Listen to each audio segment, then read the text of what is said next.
Hello champions, welcome to Vedanta Telugu NEET channel. నా పేరు అజయ్ కుమార్, మీ బయాలజీ మాస్టర్ టీచర్. ఇంకా ఈ సెషన్లో మనం ప్లాస్మా మెంబ్రెయిన్ ఎంతవరకు అయితే ఆల్రెడీ స్టార్ట్ చేసామో అది కంప్లీట్ చేసుకుంటూ సెల్ వాల్ చదువుకుంటూ సెల్ ఏదైతే యాక్చువల్గాను సెల్ లోపల ఎండో మెంబ్రెయిన్ సిస్టమ్ ఉన్నదో దాని గురించి నేర్చుకుంటాం. అయితే మీ అందరికీ తెలుసు మన సెషన్స్ లైవ్గానే జరుగుతాయి, కానీ గత కొన్ని రోజుల నుంచి పవర్ కట్ ఇష్యూస్ అవుతున్నాయి. దానివల్ల ఏంటంటే లైవ్ సెషన్స్ సరిగ్గా జరగట్లేదు, ఇద్దరు కట్ ఆఫ్ అయిపోతున్నాయి, లేదంటే తీసుకోవడం కుదరట్లేదు. అండ్ బికాస్ ఆఫ్ దట్ నేను డిసైడ్ చేశాను, పవర్ కట్స్ వల్ల మన సెషన్స్ ఆగిపోకూడదు అనేసి నేను ఈ సెషన్ మీకు రికార్డ్ చేసి ప్రీమియర్ చేపిస్తున్నాను. ఓకేనా? సో దట్ మీకు టాపిక్ లో ఏదైతే యాక్చువల్గా గ్రిప్ డెవలప్ అవుతున్నారో, మీరు ఏదైతే బేసిక్స్ మిమ్మల్ని మీరు స్ట్రాంగ్ చేసుకుంటున్నారో అది అలాగే ఉండిపోకుండా, సగం సగంలో ఉండిపోకుండా అది అలా కంటిన్యూ అవ్వాలని నాకు అనిపించింది. So at any point of time నాకు అనిపించింది అట్లీస్ట్ నేను మీకు ఎలాగోలా మీ దగ్గర రీచ్ అవుట్ అవ్వాలి, ఓకే, అండ్ మీకు ఏదో ఒక టాపిక్ చేసి ఇవ్వాలని నాకు అనిపించింది. అందుకే ఈ పర్టికులర్ ప్రీమియర్ అనేది నేను ప్లాన్ చేశాను. సో ఈ పర్టికులర్ సెషన్ మీరు ఎలా చూడండి, ఈ సెషన్ కొంచెం స్పీడ్గా వెళ్తుంది. మనం రెగ్యులర్గా మన సెషన్స్ ఏవైతే ఉన్నా స్లోగా హాయిగా తీసుకెళ్తాం, కానీ కంపారిటివ్గా ఈ సెషన్ కొంచెం స్పీడ్ ఎక్కువ ఉంటుంది. ఓకే, క్వశ్చన్స్ పీవైక్యూస్ ఇందులో కూడా నేను మీకు చేపించేస్తాను, చెప్పుకుంటూ వెళ్తాను ఎలాంటి పీవైక్యూస్ వస్తాయో. అండ్ ఇన్ ది ఎండ్ నేను మీకు కొన్ని క్వశ్చన్స్ కూడా హోంవర్క్ ఇచ్చేస్తాను పీవైక్యూస్లోనే, so that you can solve them. Okay, notes అనేవి మీకు టెలిగ్రామ్లో వచ్చేస్తాయి, you don't have to worry. Doubts గురించి ఏంటి, మీ అందరిది అదే ఉంటుంది కదా సార్, డౌట్స్ ఎలా సాల్వ్ అవుతాయి మరి అలాంటప్పుడు అంటే ఎక్కువ రోజులు కాదు, జస్ట్ 2-3 days కోసం ఎలా ఉంటుంది. డౌట్స్ ఏమైనా ఉంటే మీరు కింద కమెంట్ సెక్షన్లో పెట్టేయచ్చు. ఆ డౌట్స్ నేను పర్సనల్గా వచ్చి క్లారిఫై అయినా చేస్తాను, లేదంటే నెక్స్ట్ సెషన్లో ఆ డౌట్ ఏదైతే ఉన్నదో దాన్ని నేను క్లారిఫై చేస్తాను లైవ్ సెషన్లో. ఓకేనా? సో పదండి స్టార్ట్ చేద్దాం. సో లాస్ట్లో ప్లాస్మా మెంబ్రెయిన్ మొదలెట్టాం. And before starting the session, one of the most important thing is this, that is the offline Vedantu learning centers. So Vedantu learning centers are the offline centers that are present in Andhra and Telangana lo meeku Vedantu offline centers ఉన్నాయి. ఎక్కడైతే వెళ్ళి మీ neat వి long term courses pursue చేయొచ్చు. ఓకేనా? So ఇక్కడ మీకు తెలంగాణలో వచ్చేసి హైదరాబాద్, ఆదిలాబాద్, ఇంకా వరంగల్లోని, ఆంధ్రలో వచ్చేసి విశాఖపట్నం, విజయవాడ, ఇంకా తిరుపతిలోని ఈ సెంటర్స్ ఉన్నాయి. ఈ సెంటర్స్ మీరు నియరెస్ట్ సెంటర్స్ విజిట్ చేయండి. చేసి అక్కడ మీరు తెలుసుకోండి, అక్కడ యాక్చువల్గా కోర్స్ ఏమిటి, ఎలా ఉంటుంది అన్నీ తెలుసుకోవచ్చు. మీరు తెలుసుకొని అడ్మిషన్ తీసుకోవచ్చు. So if you're at all interested, కింద డిస్క్రిప్షన్లో లింక్స్ కూడా ఉంటాయి, you can check them out. Okay, ఇక్కడ క్లియర్గా మీకు అన్నీ ఉన్నాయి, ఎక్కడెక్కడ సెంటర్స్ ఎక్కడ ఉన్నాయో నంబర్స్ కూడా ఉన్నాయి, అక్కడ ఫోన్ నెంబర్స్ కూడా మీకు ఇక్కడ ఉన్నాయి. నోట్స్లో మీరు డైరెక్ట్గా చూసుకోవచ్చు. ఓకే, సరే. So let us go further and let us start with the plasma membrane. So plasma membrane గురించి ఆల్రెడీ లాస్ట్ క్లాస్లో చదువుకున్నాం మనం. దట్ ప్లాస్మా మెంబ్రెయిన్ అది ఒక డిలిమిటింగ్ స్ట్రక్చర్. ఓకే, ఇంకా యానిమల్ సెల్స్ లోని ఎస్పెషల్గా చూసుకున్నట్లయితే ప్లాస్మా మెంబ్రెయిన్ డిలిమిటింగ్ స్ట్రక్చర్ గా ఉంటుందని చదువుకున్నాం. యాడెడ్ టు దట్ మనం ఇంకోటి ఏం చదువుకున్నాం, దట్ ఈస్ ప్లాస్మా మెంబ్రెయిన్ అనేది ఒక లివింగ్ ఇంకా dynamic structure. It is a living and dynamic. ఎందుకంటే అది సెల్ వాల్ లాగా రిజిడ్ కాదు, కార్బోహైడ్రేట్స్ తో ఫామ్ చేసి అలా ఉండిపోలేదు. దాంట్లోని యాక్చువల్గా ఏవైతే లిపిడ్స్ ఉన్నాయో ఆ లిపిడ్స్ ది యాక్చువల్ గాను ఏం చేంజ్ అవుతూ ఉంటుంది, మెల్టింగ్ పాయింట్ చేంజ్ అవుతూ ఉంటుంది. అండ్ బికాస్ ఆఫ్ దాట్ దాంట్లోనే యాక్చువల్ గాను ఫ్లూయిడిటీ అనేది ఒకటి వస్తుంది. దాని గురించి ఇప్పుడు మనం మాట్లాడుకోబోతున్నాం, ఫ్లూయిడ్ మొజాయిక్ మోడల్ అనేసి అంతా నేర్చుకున్నాం. అది కాకుండా లాస్ట్ లో ఇట్ ఈస్ సెలెక్టివ్లీ పర్మియబుల్ అంటే ఏంటి, ఓన్లీ లిపిడ్ మాలిక్యూల్స్ లేదంటే లిపోఫిలిక్ లిపిడ్ లవింగ్ మాలిక్యూల్స్ ని అలౌ చేస్తుంది, వాటర్ లవింగ్ మాలిక్యూల్స్ లేదంటే హైడ్రోఫిలిక్ మాలిక్యూల్స్ ని అది ఈజీగా అలౌ చేయదు. దానికోసం మనకి క్యారియర్ ప్రోటీన్స్ అనేవి కావాల్సి వస్తాయని మనం నేర్చుకున్నాం. ఓకే, గోయింగ్ ఫర్దర్ మనం యాక్చువల్గా what are the different components that are present in the plasma membrane అని నేర్చుకున్నాం. ఏంటంటే అవి లిపిడ్స్, ప్రోటీన్స్, కార్బోహైడ్రేట్స్ అని నేర్చుకున్నాం. ఓకే, లిపిడ్స్ లోని మెజారిటీ లిపిడ్సే ఉంటాయి ఎప్పుడూను, కొన్ని ఎక్సెప్షన్స్ తోటి ఎక్కువగా లిపిడ్సే ఉంటాయి. సో ఆ లిపిడ్స్ లో అన్నిటికన్నా కామన్ ఏంటి, ఫాస్ఫోలిపిడ్స్ కి బెస్ట్ ఎగ్జాంపుల్ లెసిథిన్. దీని గురించి మీరు బయోమాలిక్యూల్స్ చాప్టర్ ఏదైతే ఉందో దాంట్లో మళ్ళీ చదువుకుంటాం మనం ఆ లెసిథిన్ గురించి. సో మనకి ఈ పర్టికులర్ లిపిడ్ ఏదైతే ఉందో లెసిథిన్, అది డబుల్ లేయర్ లోని 2 layers లో ఇలా ఫార్మ్ అయి ఉంటుంది అనమాట. దాని గురించి కూడా నేను చెప్పాను మీకు ఆ పర్టికులర్ స్ట్రక్చర్ గురించి. దాని తర్వాత ప్రోటీన్స్ అనేవి మనకి ర్యాండమ్ గా ఏసిమెట్రిక్ గా అరేంజ్ అయి ఉంటాయి, ఒక పర్టికులర్ ఫ్యాషన్ లో, లేదంటే జామెట్రీ ఏమీ లేదు అక్కడ. Okay, so 2 types of proteins ఉంటాయి అనుకున్నాం, ఇంటిగ్రల్ ప్రోటీన్స్ మరియు పెరిఫెరల్ ప్రోటీన్స్. ఇంటిగ్రల్ ప్రోటీన్స్ అంటే ప్లాస్మా మెంబ్రెయిన్ లోపల దూరిపోయి ఉంటాయి, పెరిఫెరల్ అంటే కొంచెం బయటికి వచ్చి ఉంటాయి. లాస్ట్ అండ్ ఫైనల్ కార్బోహైడ్రేట్స్ కూడా ఉంటాయి, గ్లైకోలిపిడ్స్ అండ్ గ్లైకోప్రోటీన్స్. ఇంకా ఫ్యాట్ లో ఇంకోటి మనం మిస్ అయ్యాం, దట్ ఈస్ కొలెస్ట్రాల్ కూడా ఉంటుంది మనకి. ఓకే, సరే. ఇప్పుడు మనకి ప్లాస్మా మెంబ్రెయిన్ డిస్కవరీ గురించి కూడా మనం మాట్లాడుకున్నాం. If you all remember that plasma membrane ఏదైతే ఉన్నదో యాక్చువల్ గాను దాన్ని డిస్కవర్ చేయాలి అంటే మాత్రం one of the most important thing is electron microscope అనేది కావాల్సి ఉండేది. ఎందుకంటే చాలా చిన్న స్ట్రక్చర్, దాన్ని డీటెయిల్ గా అబ్జర్వ్ చేయడం కష్టం అయిపోతున్నది. సో ఈ పర్టికులర్ విషయాన్ని ట్యాకిల్ చేయడానికి ఎలక్ట్రాన్ మైక్రోస్కోప్ ఎప్పుడైతే కనిపెట్టారో అప్పటి నుంచి దాని మీద రీసెర్చ్ బాగా స్టార్ట్ అయిపోయింది. One of the first cell to be observed was the human RBC. Okay, human RBCs లో వాళ్ళు ఏం చూసారంటే అబ్జర్వ్ చేసినప్పుడు అది ఆ ప్లాస్మా మెంబ్రేన్ 40% లిపిడ్స్ ఇంకా 52% ప్రోటీన్స్ తో ఫార్మ్ అయి ఉంది. అయితే అన్ని సెల్స్ లో ఇలాగే ఉంటుందా? లేదు. Lipid protein ratio of plasma membrane is different in different cells. వేరే వేరే సెల్స్ లో వేరే వేరే ఆర్గానిజమ్స్ లో డిఫరెంట్ గా ఉంటుంది. నా బాడీలోనే ఆర్బీసీలో ఒకలా ఉంటుంది, నా ఆల్వియోలా ఏదైతే ఉన్నదో లంగ్స్ లో అక్కడ ఒకలా ఉంటుంది. ఓకే, నా హెయిర్ ఫాలికల్స్ హెయిర్ సెల్స్ ఏవైతే ఉన్నాయో అక్కడ ఒకలా ఉంటుంది, నా స్కిన్ సెల్స్ లో ఒకలా ఉంటుంది, ఒక్కొక్క దగ్గర ఒక్కొక్కలాగా ఉంటుంది. So it will keep changing according to the function of the cell. ఆ సెల్ ఎలాంటి ఫంక్షన్ పర్ఫామ్ చేస్తున్నది దాని తగ్గట్టు చేంజ్ అవుతుంది అది. ఓకే, ఏ లొకేషన్ లో ఉందన్నది. ఇప్పుడు ప్లాస్మా మెంబ్రేన్ స్ట్రక్చర్ గురించి మనం మాట్లాడుకున్నాం. And if you all remember మనం మాట్లాడుకున్నాం the lipid bilayer is found in this way. Okay, మనం చూసుకున్నట్లయితే ప్రతి ఒక్క లెసిథిన్ మాలిక్యూల్ మనం తీసుకున్నట్లయితే ఇవన్నీ లెసిథిన్ మాలిక్యూల్స్. ఒక్కొక్క లెసిథిన్ మాలిక్యూల్ లో 2 ఫ్యాటీ యాసిడ్ చైన్స్ ఉంటాయి, ఇంకొక హెడ్ ఉంటుంది. ఆ హెడ్ రీజన్ మనకి యాక్చువల్ గాను ఫాస్ఫేట్ ఇంకా కొలిన్ గ్రూప్ ఫామ్ చేస్తాయి. ఇంకా టేల్స్ వచ్చేసి ఫ్యాటీ యాసిడ్ చైన్స్ అన్నమాట. ఓకే, ఇప్పుడు మనకు ఇక్కడ క్లియర్ గా చూసుకుంటే ఈ పర్టికులర్ హెడ్ ఏదైతే ఉన్నదో ఇట్ ఈస్ వాటర్ లవింగ్, అంటే నీళ్ళని ఇష్టపడుతుంది, దాంతో ఏం ప్రాబ్లం లేదు. కానీ టేల్స్ కి నీళ్ళు అంటే ఇష్టం లేదు. అందుకే టేల్స్ లోపల పక్క ఇలా ప్రొజెక్ట్ అయ్యి ఉంటాయి. ఇంకా సెల్ కి బయట పక్క ఇంకా లోపల పక్క ఫేస్ చేసేది హెడ్సే. సో మరి ఈ టేల్స్ ఏం చేస్తున్నాయి? టేల్స్ ఈ పర్టికులర్ మెంబ్రెయిన్ కి యాక్చువల్ గాను దీని ఫ్లూయిడిటీ ఏదైతే ఉందో అది ప్రొవైడ్ చేస్తున్నాయి. సో మన ప్లాస్మా మెంబ్రెయిన్ అనేది ఫ్లూయిడీ నేచర్ అనమాట. అంటే ఏంటి? According to the change in the temperature, మీ అందరికీ తెలిసిన ఫ్యాటీ యాసిడ్స్ ది ఒక మెల్టింగ్ పాయింట్ ఉంటుంది. సాచురేటెడ్ ఫ్యాటీ యాసిడ్స్ కి ఎక్కువ ఉంటుంది, అన్సాచురేటెడ్ కొంచెం తక్కువ ఉంటుంది. మన ప్లాస్మా మెంబ్రెయిన్ లోని ఉన్న ఫ్యాటీ యాసిడ్స్ రెండు ఉంటాయి, సాచురేటెడ్ అన్సాచురేటెడ్ రెండు ఉంటాయి. Because of this there is a fluidity, and దీన్నే ఎక్స్ప్లెయిన్ చేస్తారు fluid mosaic model of plasma membrane లోని సింగర్ మరియు నికోల్సన్. దాని గురించి మనం మాట్లాడుకోవాలి. So let us talk about the fluid mosaic model of plasma membrane. Okay, fluid mosaic model of plasma membrane. Okay, fluid mosaic model of plasma membrane. Plasma membrane ఏదైతే fluid mosaic model ఉందో దాని గురించి మాట్లాడుకుందాం. Let us talk about in detail. దీని గురించి detail గా మాట్లాడుకుందాం పదండి.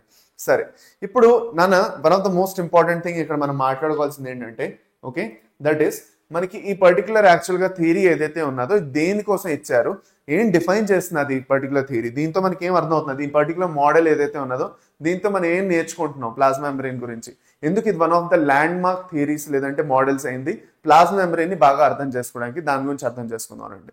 The first thing that we need to talk about, ఎవరు ఈ పర్టికులర్ మోడల్ ఇచ్చారు? ఇద్దరు సైంటిస్టులు ఇచ్చారు. ఆ సైంటిస్టుల పేరే singer and Nicholson. Singer and Nicholson. Singer and Nicholson. Okay, in the year 1972.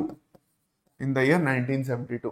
Okay, ఈ సింగర్ అండ్ నికోల్సన్ 1972లో ఎప్పుడైతే ఈ మోడల్ ఇచ్చారో, ఓకే, ప్లాస్మా మెంబ్రెయిన్ ఏదైతే మోడల్ ఇచ్చారో దీంట్లో వాళ్ళు యాక్చువల్గా ఏమన్నారంటే, ఏదైతే ప్లాస్మా మెంబ్రెయిన్ ఉన్నదో అందులో చాలా ఎక్కువ సాచురేటెడ్ ఫ్యాట్స్ ఉన్నాయని చెప్పారు. So what they told is the plasma membrane has a fluid nature. The plasma membrane has a fluid nature. ఈ ఫ్లూయిడ్ నేచర్ ఏదైతే ఉన్నదో ప్లాస్మా మెంబ్రెయిన్ ది, ఇది దేని వల్ల వస్తున్నది? లిపిడ్స్ వల్ల వస్తున్నది. ఫ్లూయిడ్ నేచర్ అంటే ఏంటి? ఫ్లూయిడ్ నేచర్ అంటే ఫ్లో అయ్యే నేచర్ అనమాట. ఇలాగా అంటే ఎవర్ చేంజింగ్ అనమాట. అలా చేంజ్ అవుతూ ఉంటుంది. ఒకే ఫామ్ లో దిట్టంగా ఉండకుండా ఫ్లెక్సిబుల్ గా ఉంటుంది, ఫ్లూయిడీగా ఉంటుంది, చేంజ్ అవుతుంది. ఓకే, సో ఈ పర్టికులర్ ఏదైతే నేచర్ ఉందో అది లిపిడ్స్ వల్ల వస్తున్నది. ఇప్పుడు ఏ లిపిడ్స్ యాక్చువల్గా ఎక్కువగా ఉంటాయి ప్లాస్మా మెంబ్రెయిన్ లో ఉంటాయి? సాచురేటెడ్ ఫ్యాట్స్ ఎక్కువగా ఉంటాయి. ఏవైతే సాచురేటెడ్ ఫ్యాట్స్ ఉంటాయి అవి ఉంటాయి. ఇప్పుడు సాచురేటెడ్ ఫ్యాట్స్ వల్ల ఉన్న అడ్వాంటేజ్ ఏమిటి? ఒకటి, మనకి సాచురేటెడ్ ఫ్యాట్స్ ఏవైతే ఉన్నాయో రూమ్ టెంపరేచర్లోని వాటిది మెల్టింగ్ పాయింట్ ఏదైతే ఉంటుందో, ఓకే, ఎక్కువ ఉండడం వల్ల సాలిడ్గా అయిపోతాయి అనమాట. మనకి నార్మల్గా రూమ్ టెంపరేచర్ మన ఎంత ఒక 20 to 25, 30 degrees Celsius వరకు ఉంటుంది. అప్పుడవి కొంచెం సాలిడ్ లేదంటే సెమీ సాలిడ్ ఫామ్లో ఉంటాయి. ఓకే, సరే, ఓకే, ఫైన్. కానీ మనకి యాక్చువల్గా ఎప్పుడైతే ఆ టెంపరేచర్ ఎక్కువ అయిందో, హీట్ ఎక్కువ అయిందో అప్పుడు మనకి అవి లిక్విడ్ ఫామ్లో కన్వర్ట్ అవుతాయి. లేదంటే వీటి మధ్యలో ఉన్నది అంటే సెమీ సాలిడ్ ఫామ్లో కూడా అప్పుడప్పుడు ఉంటాయి. సో బేసిక్గా మనం అనడానికి ఏం ట్రై చేస్తున్నాము, that the nature is ever changing. ఒకేలా ఉండట్లేదు, ఓన్లీ లిక్విడ్ లా ఉండట్లేదు, ఓన్లీ సాలిడ్ లా కూడా ఉండట్లేదు, సెమీ సాలిడ్ లా కూడా ఉండట్లేదు, అలా చేంజ్ అవుతున్నది. ఈ పర్టికులర్ నేచర్ ని మనం quasi fluid nature of plasma membrane అంటాం. ఏమంటాం దీన్నే వీళ్ళు ఏమన్నారు? Quasi fluid nature of plasma membrane. Quasi fluid nature. దీనివల్ల ప్లాస్మా మెంబ్రేన్ లోని మనకి ఫ్లూయిడిటీ వస్తుంది, మూవ్మెంట్ వస్తుంది. ఇప్పుడు ఇది ఎందుకు ఇంపార్టెంట్ అంటే చూడండి, బోల్డ్ అని మెటీరియల్స్ సెల్ మెంబ్రేన్ నుంచి లోపలికి తీసుకెళ్ళాలి, బయటికి తీసుకెళ్తూ ఉండాలి. సెల్ మెంబ్రేన్ ఒక బ్యారియర్ లో ఉంటుంది ప్లాస్మా మెంబ్రేన్, దాని నుంచి లోపలికి వెళ్తూ ఉంటాయి, బయటికి వచ్చేస్తూ ఉంటాయి. సో ఇలా జరగాలంటే మన ఏదైతే ప్లాస్మా మెంబ్రేన్ ఉందో అది వస్తున్న మెటీరియల్స్ ని అకామిడేట్ చేయగలగాలి. ఏదైతే కొత్తగా వస్తుందంటే దాన్ని జాగా క్రియేట్ చేయడం, మళ్ళీ క్లోజ్ చేయడం, జాగా క్రియేట్ చేయడం, మళ్ళీ క్లోజ్ చేయడం, ఇలా లైవ్ గా జరుగుతూనే ఉండాలి. And this fluid nature helps in that. అది కాకుండా ఇప్పుడు ఫర్ సపోజ్ సెల్ గ్రో అవుతున్నది, ఓకే, ఒక పర్టికులర్ సెల్ లో కంటిన్యూస్ గా మనకి బోల్డ్ అండ్ మెటీరియల్ స్టోర్ అవుతున్నది, ఫుడ్ మెటీరియల్ స్టోర్ అవుతున్నది, వేస్ట్ మెటీరియల్ స్టోర్ అవుతున్నది అనుకుందాం. సో దానివల్ల సెల్ సైజ్ గ్రో అవ్వదా? అవుతుంది. సో సెల్ సైజ్ గ్రో అవుతుంది అవ్వాలంటే ప్లాస్మా మెంబ్రేన్ కూడా అలా గ్రో అవ్వాలి, దాని కూడా బౌండరీ పెరగాలి. కానీ అది పెరగకుండా అలా కూర్చుంటే అవుతుందా? అవ్వదు. సో ఆ ఫ్లూయిడ్ నేచర్ అక్కడ కూడా పనికి వస్తుంది మనకి. ఓకే, సో దాని గురించి నెక్స్ట్ మనం మాట్లాడుకోబోతున్నాం. ఈ ఫ్లూయిడిటీ ఏదైతే ఉందో ప్లాస్మా మెంబ్రేన్, దానివల్ల యాక్చువల్ గా ఉన్న అడ్వాంటేజెస్ ఏమిటి? What are the advantages of the fluidity in the plasma membrane? So advantages,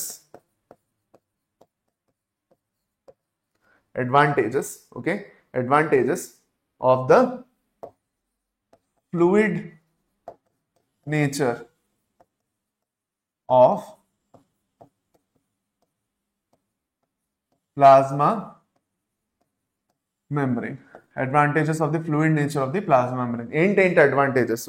one by one అన్ని మీకు తెలిసి ఉండాలి. చూడండి నాన్న, ఈ పర్టికులర్ టాపిక్ నుంచి క్వశ్చన్స్ ఏదైతే ఈ ఫ్లూయిడ్ నేచర్ ఉందో దానివల్ల ఉన్న అడ్వాంటేజెస్ నుంచి చాలాసార్లు క్వశ్చన్స్ అడగడం జరిగింది. So I don't want you to miss that. So అందుకే వన్ బై వన్ ఒక పాయింట్ నేర్చుకున్నానండి. అన్నిటికన్నా ఫస్ట్ ఈ ఫ్లూయిడ్ నేచర్ ఉండడం వల్ల ఏమవుతున్నది? It allows lateral movement of integral proteins across the plasma membrane. It allows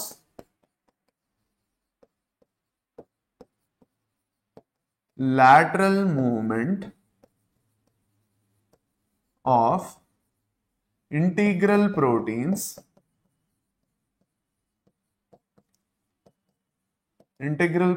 lateral movement of integral proteins across the plasma membrane.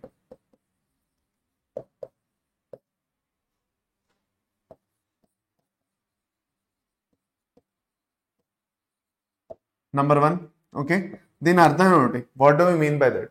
Let us see this diagram once. ఈ diagram ఒకసారి చూడండి. ఇక్కడ మనకి ఈ integral proteins just రుట్టినే లేవు. ఇక్కడ నుంచి ఏదైనా మెటీరియల్ తేవడం, లోపల పంపించడం, లోపల నుంచి ఏదైనా మెటీరియల్ తేవడం, బయటికి పంపించడం, ఆ పని చేస్తూ ఉంటాయి ఇంటెగ్రల్ ప్రోటీన్స్. అర్థమైందా? ఖాళీగా కూర్చోవు అవి క్యారియర్ ప్రోటీన్స్ లా పనిచేస్తాయి, క్యారీ చేస్తాయి. ఏ మాలిక్యూల్స్ ని క్యారీ చేస్తాయి? హైడ్రోఫిలిక్ మాలిక్యూల్స్, అంటే వాటర్ లవింగ్ మాలిక్యూల్స్. నార్మల్ గా ప్లాస్మా మెంబ్రేన్ త్రూగా వెళ్ళలేవు, అలౌ చేయదు plasma membrane.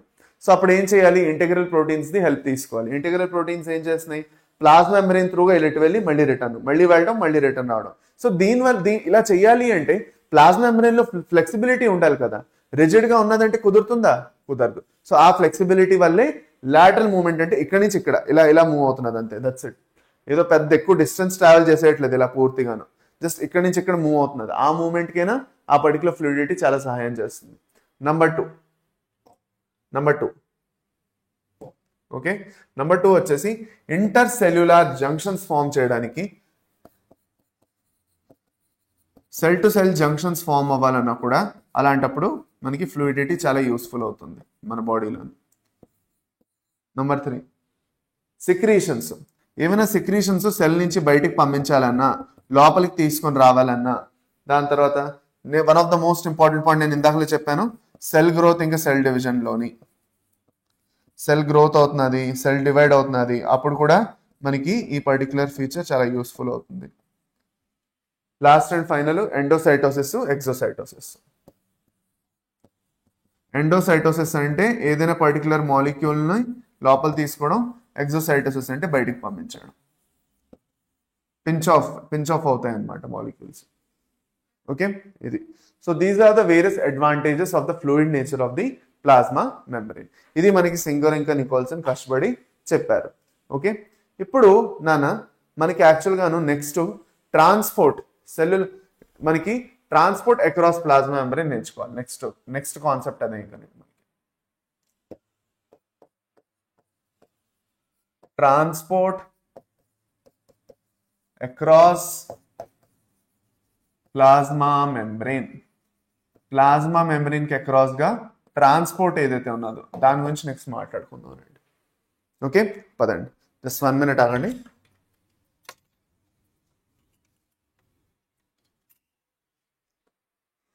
Just 1 minute.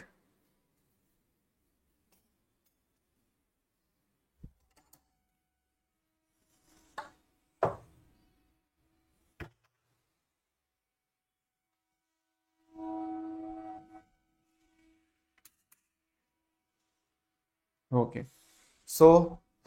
So transport of materials across plasma membrane దాని గురించి మనం మాట్లాడుకోబోతున్నాం. ఈ కాన్సెప్ట్ మాట్లాడుకునే ముందు నేను మీ అందరికీ ఒక సింపుల్ కాన్సెప్ట్ అడుగుతాను. కెమిస్ట్రీ.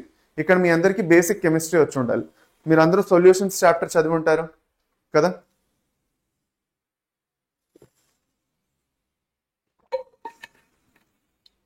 కెమిస్ట్రీలో ఫస్ట్ చాప్టర్ అదే కదా, మీరు అందరూ చదువుతారు. సొల్యూషన్స్ గురించి చదువుతారు కదా. సో సొల్యూషన్స్లో మీరు ఏం చదువుతారు యాక్చువల్గాను? What do you study in solutions chapter? ఆ చాప్టర్లో మీరు యాక్చువల్గా ఏం చదువుతారు? What is it that you study? మీరు చదువుతారు ఏంటంటే వాటర్ ది బిహేవియర్ చదువుతారు. వాటర్ ఎలాగా హై కాన్సన్ట్రేషన్ నుంచి లో కాన్సన్ట్రేషన్ పక్క వెళ్తున్నది అంటే వాటర్ ది ఓన్ పొటెన్షియల్ లేదంటే కాన్సన్ట్రేషన్ ఏదైతే ఉందో దాని నుంచి లో కాన్సన్ట్రేషన్కి ఎప్పుడు వాటర్ మూవ్ చేస్తుంది. ఈ ప్రాసెస్ మనం ఏమంటాం? ఆస్మోసిస్ అంటాం. చదువుకున్నామా లేదా? కరెక్ట్. ఓకే, ఇప్పుడు దీంతో సంబంధించి నేను 2 సినారియోస్ నేను మీకు ఎక్స్ప్లెయిన్ చేయబోతున్నాను. ఈ ఒక్కొక్క సినారియో మీరు అర్థం చేసుకున్నారంటే మాత్రం ఓకే మీకు యాక్చువల్గా ప్లాస్మా మెంబ్రెయిన్కి అక్రాస్గా ట్రాన్స్పోర్ట్ ఎలా జరుగుతుందో మాలిక్యూల్స్ ఒక ఐడియా వస్తుంది. సో చాలా జాగ్రత్తగా వినండి. దీని నుంచి డైరెక్ట్గా క్వశ్చన్స్ ఉంటాయి. So be very careful when I'm actually teaching this. జాగ్రత్తగా వినాలి. Okay, 1 minute. Okay, done. So the first concept is of the osmosis. Basic osmosis the concept చెప్తాను నేను. 2 సినారియోస్ గురించి మాట్లాడుకుందాం. Let us talk about the scenario 1. Let us say నా దగ్గర ఒక 2 chambers ఉన్నాయి. చేంబర్ ఏ ఉన్నది అండ్ చేంబర్ బి ఉన్నది. ఇవి 2 చేంబర్స్ కాదు ఒకటే కదా అంటే లేదు. ఒక సెమీ పర్మియబుల్ మెంబ్రెయిన్ ఉంది వీటి మధ్యన. ఒక నైట్రోసెల్యులోజ్ మెంబ్రెయిన్ ఏదో సంథింగ్ సెల్యులోజ్ మెంబ్రెయిన్ సెలోఫేన్ మెంబ్రెయిన్ ఏదో ఒక మెంబ్రెయిన్ ఉన్నది which acts as a semi permeable membrane. Okay, ఇప్పుడు ఈ మెంబ్రెయిన్కి అక్రాస్ ఇక్కడ మీరు చూసుకున్నట్లయితే ఇక్కడ నాకు ఒక దాదాపు 100 వాటర్ మాలిక్యూల్స్ ఉంటే ఇటుపక్క వచ్చేసి ఒక 50 మాలిక్యూల్స్ ఉన్నాయి. ఓకే, సో ఎప్పుడైతే ఈ పర్టికులర్ థియరీ చూస్తున్నారో మీకు ఒక విషయం క్లియర్గా నేను అడగబోతున్నాను. మీకు తెలుసు నేను అడగబోతున్నాను ఏంటి?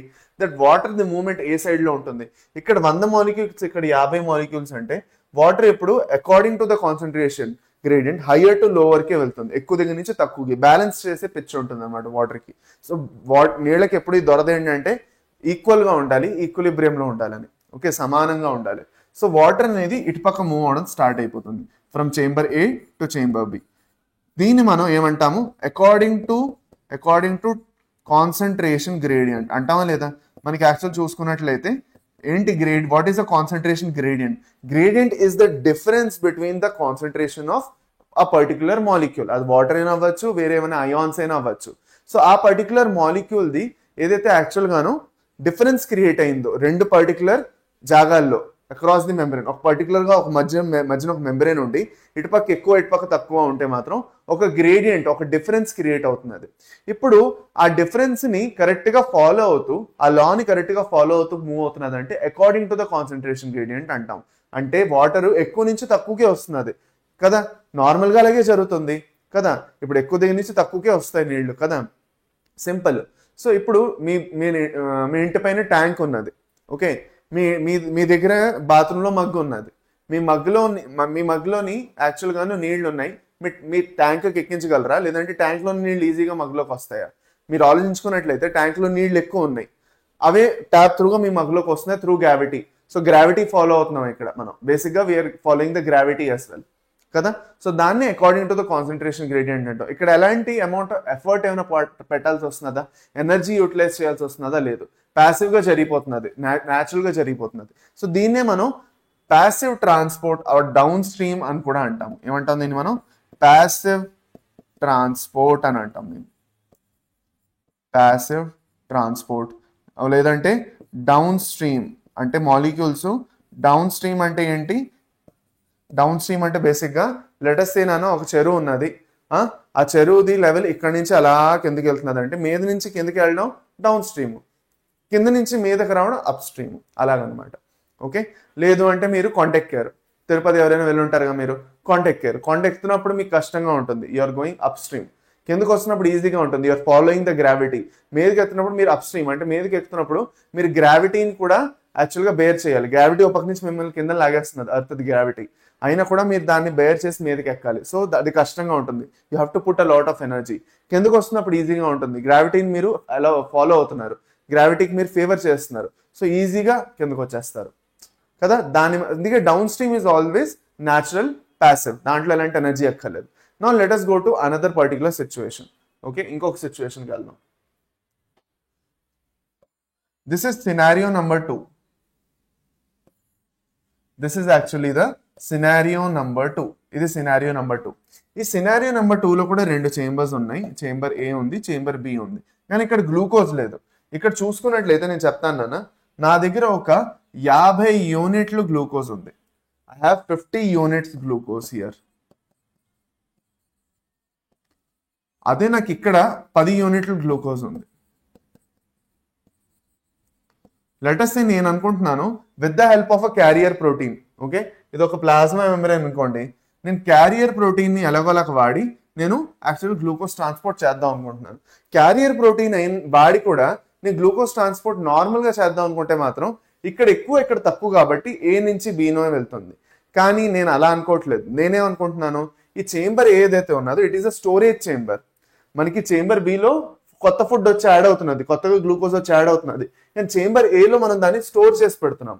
సో స్టోర్ చేయాలి కాబట్టి దాంట్లోకి మనం ఫుడ్ని లోడ్ చేయాలి, అంటే ఎక్కువ ఉన్నా కూడా ఇంకా దాంట్లో ఎత్తి పెట్టాలి. సో ఇక్కడ మనం కాన్సన్ట్రేషన్ గ్రేడియంట్ ని ఫాలో అవ్వలేం, we have to go against the concentration gradient. అంటే ఏంటి, అగేన్స్ట్ గా వెళ్ళి ఇటు పక్క పుష్ చేయాలి.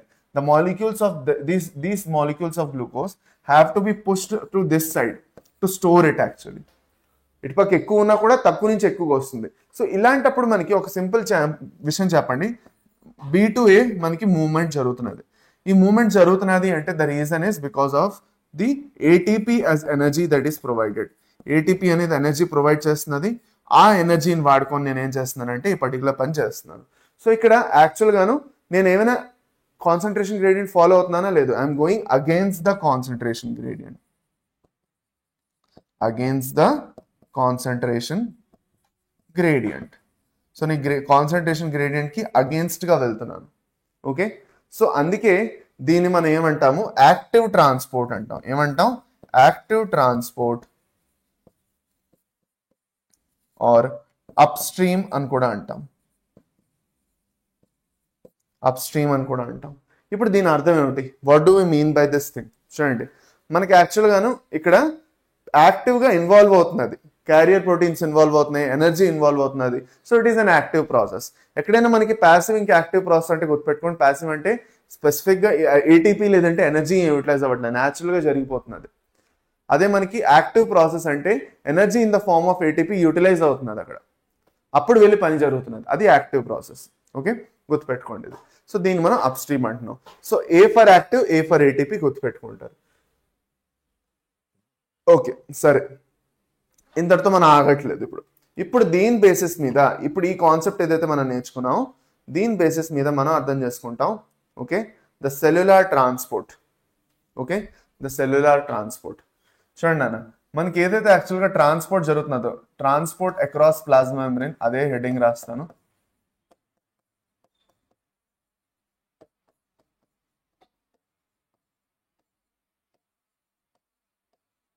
Transport across plasma membrane. Okay, అదే హెడ్డింగ్ రాస్తున్నాను.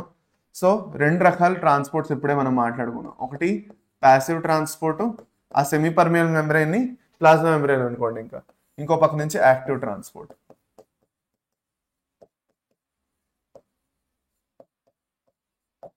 ప్యాసివ్ ట్రాన్స్పోర్ట్ ఒకటి, యాక్టివ్ ట్రాన్స్పోర్ట్ ఒకటి, రెండు వస్తుంది. ఓకే, ప్యాసివ్ ట్రాన్స్పోర్ట్ మనం ఏమన్నాం, డౌన్ హిల్ అన్నాం, అవునా లేదా, అన్నామా లేదా, అన్నాము, we called it as downhill. అదే యాక్టివ్ ట్రాన్స్పోర్ట్ మనం ఏమన్నాం, అప్ హిల్ అన్నాము. Okay, down hill up hill అని కూడా అనొచ్చు, డౌన్ స్ట్రీమ్ అప్ స్ట్రీమ్ కూడా అనొచ్చు. అప్ హిల్ అంటే కొండ ఎక్కడం దిగడం అనమాట, uphill downhill. Okay, అర్థమైందా? So uphill and downhill are the terminologies that you can use. Upstream downstream పర్వాలేదు, అప్ హిల్ డౌన్ హిల్ గుర్తుపెట్టుకోండి. ఓకే, అది సరే. ఇప్పుడు ప్యాసివ్ ట్రాన్స్పోర్ట్ మనం నార్మల్గా ఏమనుకున్నాం, according to the concentration gradient జరిగిపోతున్నది, మటీరియల్స్ ప్లాస్మా మెంబ్రేన్ నుంచి బయట నుంచి లోపలికి, లోపల నుంచి బయటికి వెళ్ళిపోతున్నాయి అనుకున్నాం. కానీ దీంట్లో మళ్ళీ రకాలు ఉన్నాయి ప్యాసివ్లో కూడా. ఒకటి డిఫ్యూజన్, రెండోది ఫెసిలిటేటెడ్ డిఫ్యూజన్, మూడోది మనకి ఆస్మోసిస్. పదండి 1 by 1 అన్ని డీటెయిల్గా అర్థం చేసుకుందాం. ఒకటి డిఫ్యూజన్, రెండోది ఫెసిలిటేటెడ్ డిఫ్యూజన్,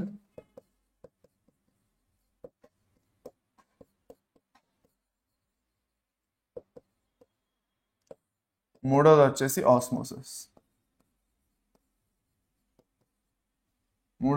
ఆస్మోసిస్. ఓకే, ఏదైతే డిఫ్యూజన్ ఉన్నదో డిఫ్యూజన్ త్రూగా ఎలాంటి మాలిక్యూల్స్ క్రాస్ అవుతున్నాయి. సో ఇక్కడ మనకి ఎలాంటి క్యారియర్ ప్రోటీన్ అక్కర్లేదు. ప్లాస్మా మెంబ్రేన్ త్రూగా కొన్ని గ్యాసెస్, ఆక్సిజన్ ఇంకా కార్బన్ డైఆక్సైడ్ ఇలాగే ట్రాన్స్పోర్ట్ అవుతాయి. సో మెయిన్గా ఏవైతే గ్యాసెస్ ఉన్నాయి, బ్లడ్ గ్యాసెస్ తెలుసు కదా, ఆక్సిజన్ అండ్ కార్బన్ డైఆక్సైడ్.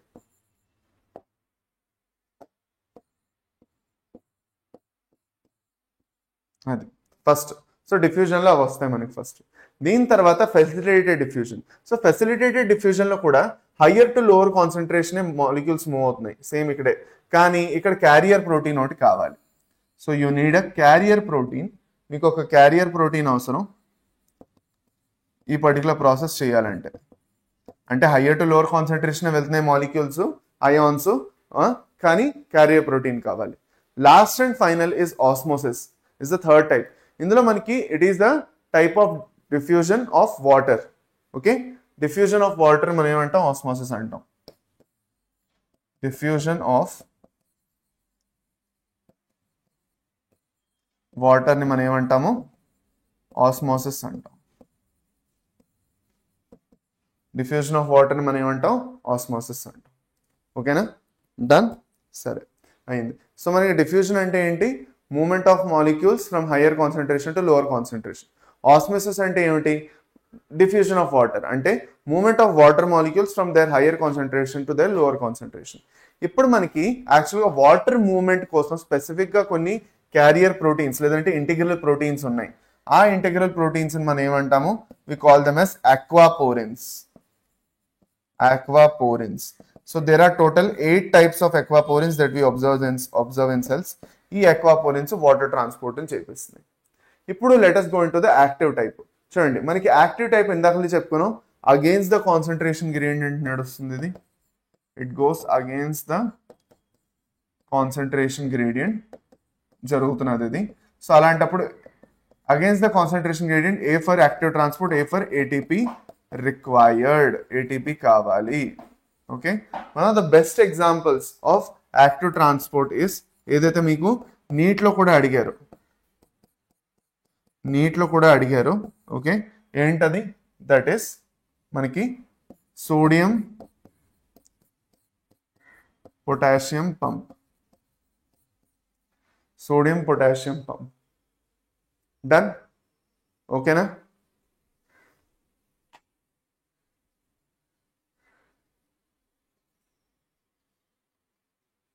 సరే ఫైన్. సో ఇది నాన్న యాక్చువల్గాను with respect to the transport protein. ఇప్పుడు యాక్చువల్గా చూడండి నాన్న, మనకి క్యారియర్ ప్రోటీన్స్ లేదంటే ఇంటిగ్రల్ ప్రోటీన్స్ ఏవైతే ఉన్నాయో ఇవి ఎలాంటి టైప్స్ ఆఫ్ ట్రాన్స్పోర్ట్స్ తీసుకొని వస్తున్నాయి. దాంట్లో కూడా కొన్ని టైప్స్ ఉన్నాయి. ఇది కూడా చాలా ఇంట్రెస్టింగ్ ఉంటుంది కాన్సెప్ట్. చూడండి, ఇది సోడియం పొటాషియం పంప్ చాలా ఇంపార్టెంట్, గుర్తుపెట్టుకోండి. డైరెక్ట్గా నీటిలో వచ్చింది ఇది. సో చాలా important. Sodium potassium pump is a type of active transport, ఎప్పుడు జరుగుతూనే ఉంటుంది. ఓకే, సరే నెక్స్ట్ ముందుకెళ్తే మనకి యాక్చువల్గా ఈ ఇంటిగ్రల్ ప్రోటీన్స్ ఏవైతే ఉన్నాయో, క్యారియర్ ప్రోటీన్స్ ఏవైతే అంటున్నామో, ఈ క్యారియర్ లేదంటే ఇంటిగ్రల్ ప్రోటీన్స్ ఏ ఫ్యాషన్స్ లో ఎలాంటి అంటే ఏ విధానంగా మనకి ట్రాన్స్పోర్ట్ చేస్తాయి మాలిక్యూల్స్ ని. ఒక మాలిక్యూల్ ని ఒకసారి అంటే at a time okay molecule ని క్యారీ చేయగలవా, లేదంటే రెండు మాలిక్యూల్స్ ని ఒకేసారి చేయగలవా, సేమ్ డైరెక్షన్ లో తీసుకెళ్తున్నాయా, ఆపోజిట్ డైరెక్షన్ లో తీసుకెళ్తున్నాయా, ఇది మనం మాట్లాడుకుంటాం. సో లెట్ us say నాన్న ఇది మన ప్లాస్మా మెంబ్రేన్ అనుకుందాం. Let us say this is our plasma membrane. Okay, ఇది మన ప్లాస్మా మెంబ్రేన్. ఈ ప్లాస్మా మెంబ్రేన్ లోని ఈ బయట ఏరియా ఏదైతే ఉందో this is the extra cellular area. బయట అవుట్ సైడ్ సెల్ అనమాట, ఎక్స్ట్రా సెల్యులార్ అంటాం.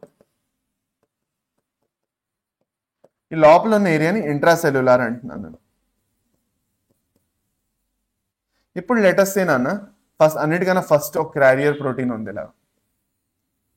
ఈ క్యారియర్ ప్రోటీన్ ఏం చేస్తున్నది, లోపల నుంచి బయట పక్క సోడియంని పంపుతున్నది అంతే. అదొక్కటే చేయగలదు ఇది at a time, సోడియంని పంపగలదు.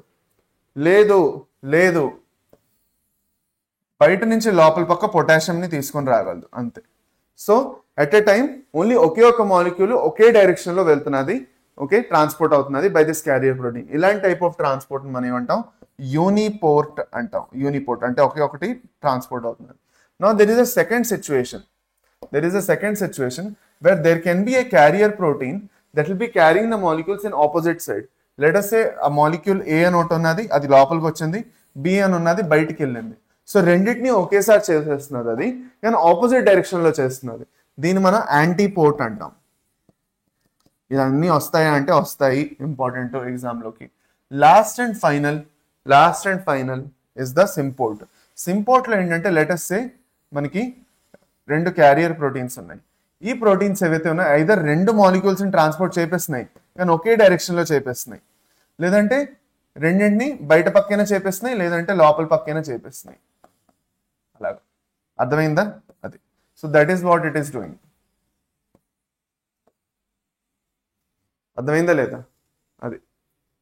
Okay, so this is how actually the symport will work. దీన్ని మనం ఏమంటాం, దీన్ని మనం సింపోర్ట్ అంటాం.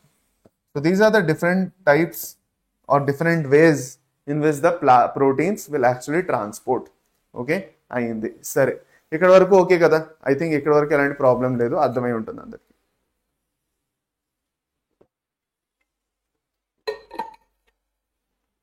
ఓకే సరే అయితే నౌ నెక్స్ట్ వచ్చేసి నేను మీకు కొన్ని క్వశ్చన్స్ చేపిద్దాం అనుకుంటున్నాను. I wanted to do some questions. Okay, కొన్ని క్వశ్చన్స్ చేద్దాం, సరేనా? చేసుకొని ముందుకు వెళ్తానండి. Okay, the plasma membrane consist mainly of అంటున్నారు. The plasma membrane consist mainly of. So plasma membrane లో మనకి ఏమిటంటే ఉంటాయి, ఫాస్ఫోలిపిడ్స్ ప్రోటీన్ బైలేయర్ లో ఉంటాయా? కాదు, ప్రోటీన్స్ ఫాస్ఫోలిపిడ్ బైలేయర్ లో ఎంబెడ్ అయి ఉంటాయి. Correct. Okay, proteins embedded in polymer of glucose wrong, embedded in carbohydrate bilayer wrong. So option B అయింది. ఓకే, అలాగే ఇంకో క్వశ్చన్ చేసుకుందాం చూడండి. Select the correct statement from the following regarding cell membrane. Cell membrane తో సంబంధించి correct statement ఏంటి? So మీరు ఇప్పుడు ఏం చేయొచ్చు అంటే ఇలాంటి క్వశ్చన్ నేను ఎందుకంటే ఇప్పుడు నేను వెయిట్ చేయలేను, ఎందుకంటే మీ రెస్పాన్స్ వచ్చినంత వరకు మీరు రికార్డెడ్ సెషన్ చూస్తున్నారు. సో అందుకే మీరు ఏం చేయొచ్చు అంటే పాజ్ చేసేసండి ఒకసారి ఇప్పుడు పాజ్ చేసేసి క్వశ్చన్ చదవండి. నేను కావాలంటే సైడ్ అయిపోతాను, మీరు క్వశ్చన్ చదవండి ఒకసారి. పాజ్ చేసేసి క్వశ్చన్ చదివి దాని తర్వాత మీరు కావాలంటే ఆన్సర్ మీకు అర్థమైన తర్వాత అప్పుడు ప్లే చేయండి, అప్పుడు నేను మళ్ళీ ముందుకు వెళ్తాను. సో నేను సైడ్ అయిపోయాను, యూ కెన్ పాజ్ హియర్. చేసుకున్నారా? పదండి, సాల్వ్ చేశారు కదా, ఇప్పుడు ముందుకు వెళ్దానండి. సరే, so select the correct statement from the following regarding cell membrane. Sodium and potassium ions move across cell membrane by passive transport wrong. ఇప్పుడు చదువుకున్నాం యాక్టివ్ ట్రాన్స్, నేను చెప్పాను మీకు వస్తుందని. ప్రోటీన్స్ మేకప్ 60 to 70% అంట, రాంగ్, దానికన్నా చాలా తక్కువ. Lipids are arranged in bilayer with polar heads towards the inner part. లోపల పక్క ఉంటాయి polar heads, wrong. Polar heads ఎప్పుడు బయట పక్క ఉంటాయి, ఇలా బయట పక్క ఇటు పక్క ఈ హెడ్ ఎప్పుడు బయట పక్క ప్రొజెక్ట్ చేస్తూ ఉంటుంది రెండు సైడ్లో. ఇన్నర్ పార్ట్ లో ఏముంటాయంటే ఫ్యాటీ యాసిడ్ చైన్స్ ఉంటాయని చెప్పాలి. దాని తర్వాత fluid mosaic model of cell membrane was propose by Singer and Nicolson. Correct, option D అయిపోతుంది. నెక్స్ట్ ముందుకెళ్తూ నెక్స్ట్ చూద్దాం. ఓకే, ఈ new bacteria cellular component that resembles eukaryotic cells. చాలా మంచి క్వశ్చన్. నేను మీ అందరికి గుర్తున్నట్లయితే ప్రోకెరియాటిక్ సెల్ చెప్పినప్పుడు ప్రోకెరియాట్స్ లో ఉన్న ప్లాస్మా మెంబ్రెయిన్ యూకెరియాట్ లో ఉన్న ప్లాస్మా మెంబ్రెయిన్ ఆల్మోస్ట్ సేమ్ ఉంటుంది, అందుకే సెపరేట్ గా చదవమని చదువుకున్నాం. సో అదే ఇక్కడ చెప్తారు, ఇది రెండిట్లోని ఏది రిసెంబుల్ చేస్తున్నది అంటే ప్లాస్మా మెంబ్రెయిన్ రెండిట్లోని సేమ్ గా ఉంటుంది. ఓకే, ఇది ఒకటైంది. దాని తర్వాత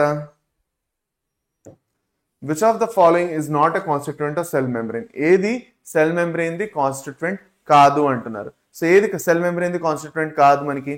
ఓకే, కొలెస్ట్రాల్ ఉంటుంది, గ్లైకోలిపిడ్స్ ఫాస్ఫోలిపిడ్స్ ఉంటాయి, ప్రొలీన్ అనేది ఒక అమైనో యాసిడ్, ఇది మనకి ఉండదు. Option C. అర్థమైందా? So this is basically the topic you should know with respect to plasma membrane. Next మనం వెళ్ళిపోతున్నాం into the cell wall. Okay, next ఇంక మనం సెల్ వాల్కి వెళ్ళిపోతాం డైరెక్ట్ గా. Let us go into the cell wall. Okay, నాకు అనిపించింది ఇవాళ మనం అట్లీస్ట్ ఓకే ఈ పర్టికులర్ సెషన్లో అయితే మీకు సెల్ వాల్ ఇంకా ఎండోమెమ్బ్రేన్ సిస్టమ్ వరకు కంప్లీట్ అయిపోతుందంటే నెక్స్ట్ సెషన్లో మైటోకాండ్రియా, క్లోరోప్లాస్ట్, సైటోస్కెలిటన్ ఇంకా న్యూక్లియస్ వరకు కుదిరితే కంప్లీట్ చేద్దాం అని ఉన్నది. Let us see how it works. If it works well, మంచిది అవనండి, లేదన్నా కూడా పర్వాలేదు, will cover it in another session, అంతే కదా, ఇంకేమీ లేదు. So you don't have to worry. Okay, అది సరే. రండి నాన్న, let us go further. So మనకి అన్నిటికన్నా main important cell wall. Cell wall అనేది మనకి అవుటర్ మోస్ట్ లేయర్ నాన్న, మనకి ప్లాంట్ సెల్స్ లోని ఫంజైలో సంప్రోటీన్. ఎందుకు బ్యాక్టీరియాలో అవుటర్ మోస్ట్ సెల్ అని ఎందుకు అనలేదు మనం? బ్యాక్టీరియాలో అవుటర్ మోస్ట్ సెల్ అని ఎందుకు అనము అంటే బికాస్ బ్యాక్టీరియాలో అవుటర్ మోస్ట్ లేయర్ మనకి గ్లైకోకాలిక్స్ ఉంటుంది కదా, దాని తర్వాత సెల్ వాల్, దాని తర్వాత సెల్ మెంబ్రేన్ వస్తుంది. సో అందుకే మనకి అవుటర్ మోస్ట్ లేయర్ దేంట్లో అంటున్నాము? ప్లాంట్ సెల్స్ లో, ఫంజైలోని, ఇంకా కొన్ని ప్రోటిస్టాలోని. ఓకేనా, అది. సో ఇప్పుడు నాన్ లివింగ్ ఇది చూడండి నాన్న, మనకి యాక్చువల్గా సెల్ వాల్ ఏదైతే ఉందో ఇది ఒక లివింగ్ స్ట్రక్చర్ కాదు. ఇప్పుడు ఎందుకు ఇలా స్పెసిఫిక్గా చెప్తున్నాం లివింగ్ కాదని? ఎందుకంటే ప్లాస్మా మెంబ్రేన్ ఒక లివింగ్ ఇంకా డైనామిక్ స్ట్రక్చర్ అని చెప్పుకున్నాం మనం. ప్లాస్మా మెంబ్రేన్ ఒక లివింగ్ ఇంకా డైనామిక్ స్ట్రక్చర్ అవడానికి దాని రీజన్స్ మనం చెప్పుకున్నాం, ఫ్లూయిడ్ నేచర్ ఉంది దానికి. కానీ సెల్ వాల్కి అలా లేదు, సెల్ వాల్ డిట్టంగా రిజిడ్గా ఉంటుంది. కార్బోహైడ్రేట్స్ ఏవైతే ఉన్నాయో ఎప్పుడు డిట్టమైన స్ట్రక్చర్స్ ఫామ్ చేస్తాయి, అవి మనకి ఫ్లూయిడిటీ ఏమి ఉండదు. సో సెల్ వాల్లో ఉన్న మోస్ట్లీ సెల్ వాల్ కార్బోహైడ్రేట్స్ ద్వారానే ఫార్మ్ అవుతుంది. వెదర్ ప్లాంట్ సెల్ తీసుకోండి, వెదర్ ప్రోటీస్ట్ తీసుకోండి, వెదర్ ఫంజై తీసుకోండి, దేంట్లో అయినా, అంతెందుకు బ్యాక్టీరియాలో కూడా తీసుకోండి, అన్ని కార్బోహైడ్రేట్స్ తోనే form. So carbohydrates are very good in making rigid external protective structures. ఓకేనా. సో అన్నిటికన్నా ఫస్ట్ మనకి ఆల్గేలో వచ్చేసి ఎలాంటి డిఫరెంట్ టైప్స్ ఆఫ్ మెటీరియల్స్ ఉంటాయి సెల్ వాల్లో. Cellulose, galactans, mannans, calcium carbonate, ఇలాంటి వేరే మెటీరియల్స్ ఉంటాయి. ప్లాంట్స్ లో వచ్చేసి సెల్యులోజు, హెమిసెల్యులోజు, పెక్టిన్స్, కొన్ని చోట్ల ప్రోటీన్స్ కూడా ఉంటాయి. ఇంకా ఫంజైలో వచ్చేసి అయితే మనకి ఖైటిన్ ఉంటుంది. ఇవన్నీ మనకి యాక్చువల్గా సెల్ వాల్ ఫామ్ చేస్తుంది. బ్యాక్టీరియా గురించి ఇక్కడ చెప్పలేదు, బ్యాక్టీరియాలో అయితే పెప్టిడోగ్లైకాన్ ఉంటుంది, తెలుసు మనకి, ఆల్రెడీ మనం మాట్లాడుకున్నాం. ఓకే, సరే. అయితే now there are some things that we need to discuss with respect to the structure of the cell wall. Cell wall ఏదైతే ప్లాంట్ సెల్ ఉందో దాన్ని ఐడియల్ గా తీసుకుంటూ దాని గురించి లైట్ గా నేర్చుకోబోతున్నారండి. ఓకే, పదండి. సరే అయితే సో అన్నిటికన్నా first let us try to understand the structure of the cell wall. మీరందరికీ ఈ డయాగ్రామ్ క్లియర్గా కనిపిస్తున్నది కదా, నో డౌట్ క్లియర్గా కనిపిస్తున్నది. ఇప్పుడు ఈ రెండు సెల్స్ అనమాట, దీస్ ఆర్ 2 cells. దీంట్లో ఏదైతే యాక్చువల్గా ఫస్ట్ లేయర్ వస్తుందో సెల్ వాల్లో, okay, that is the cementing material between the 2 cell walls. అంటే 2 సెల్స్ వాల్స్ ఏవైతే ఉన్నాయో ప్లాంట్ సెల్స్ లోని, లెట్ us say, సో ఆ 2 సెల్స్ మధ్యన సిమెంటింగ్ మెటీరియల్ అనమాట, దాన్ని కలిపి పెట్టడానికి. ఎందుకంటే సెల్స్ మనకి టిష్యూస్ ఫామ్ చేస్తాయి, సో బోల్డ్ అండ్ సెల్స్ కలిసి ఉంటాయి. సో వాటి మధ్యన సిమెంటింగ్ మెటీరియల్ ఉండాలి. ఓకే, ఆ సిమెంటింగ్ మెటీరియల్ మనం ఏమంటాం? మిడిల్ లామెల్లా అంటాం. ఏమంటాం దాన్ని? Middle lamella. మిడిల్ లామెల్లా తర్వాత వెళ్ళి మనకి ప్రైమరీ సెల్ వాల్ వస్తుంది. ఏదైతే వైట్ కలర్ లేయర్ చూస్తున్నారో ఇక్కడ, that is the primary cell wall. ఆ ప్రైమరీ సెల్ వాల్ చాలా థిన్ గా ఉంటుంది, ఓన్లీ సెల్యులోస్ తో ఫార్మ్ అయి ఉంటుంది. దాని లోపల పక్క మనకి సెకండరీ సెల్ వాల్ ఫార్మ్ అవుతుంది. So secondary cell wall only మనం మెచ్యూర్ సెల్స్ లో చూస్తాం. ఓకే, ఇంకా బోల్డ్ అండ్ సెల్స్ లో మనకి సెకండరీ సెల్ వాల్ ఫార్మ్ అవ్వదు, కొన్నిట్లో మాత్రమే ఫార్మ్ అవుతుంది. అయినా కూడా ఇట్ ఈస్ ఫార్మ్ ఎండోజీనస్లీ, అంటే లోపల పక్క ఫార్మ్ అవుతుంది, బయట పక్క ఫార్మ్ అయ్యి డిపాజిషన్ అవ్వదు. అంటే ఇక్కడ ప్రైమరీ సెల్ వాల్ ఫార్మ్ అయిపోయి ఫస్ట్ దాని మీద ఇంకా సెల్ వాల్ డిపాజిషన్ జరగదు, లోపల పక్క జరుగుతుంది. ఓకే, అది సరే. ఇప్పుడు మనకి actually let us try to understand the components of each of these layers. ఈ 3 లేయర్స్ ఏవైతే ఉన్నాయో, మిడిల్ సెల్ వాల్ లో మనకి 3 లేయర్స్ ఉంటాయి అంటారు. Middle lamella, primary cell wall, secondary cell wall. Okay, సరే. ఇప్పుడు మిడిల్ లామెల్లా ఏదైతే ఉన్నదో ఆ మిడిల్ లామెల్లా ఎలాంటి మెటీరియల్స్ తో ఫార్మ్ అయి ఉన్నది. ఓకే, అన్నిటికన్నా ఫస్ట్ మనకి మిడిల్ లామెల్లా సిమెంటింగ్ మెటీరియల్ పనిచేస్తున్నది. ఇది మనకి కాల్షియం ఇంకా మెగ్నీషియం పెక్టేట్స్ తో ఫార్మ్ అయి ఉంది. ఇంకా ఇది డైరెక్ట్ గా ఒకసారి మీకు నీట్ లో ఈ క్వశ్చన్ అడగడం జరిగింది.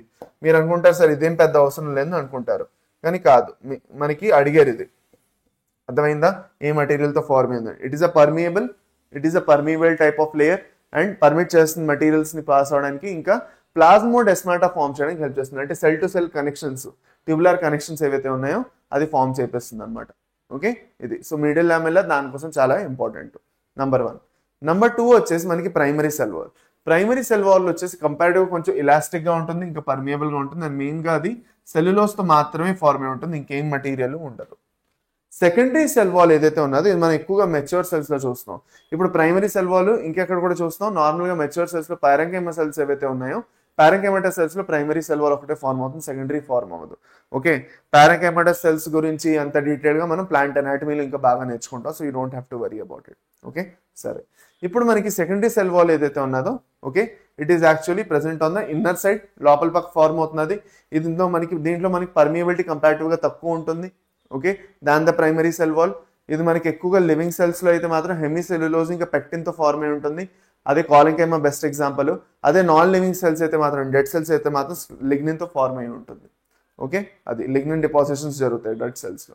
Okay, it is inelastic and rigid. Elasticity ఏముంటుంది, రిజిడ్ గా దిట్టంగా ఉంటుంది. ఓకే, సరే అయితే ఫైన్.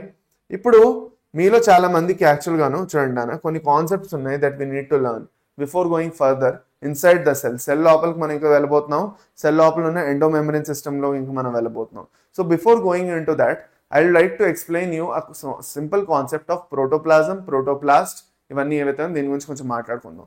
చూడండి నాన్న, ఎస్పెషల్గా ప్లాంట్స్ లో ఈ పర్టికులర్ టర్మినాలజీ చాలా ఎక్కువగా వాడతాం. ఏంటది, జాగ్రత్తగానండి.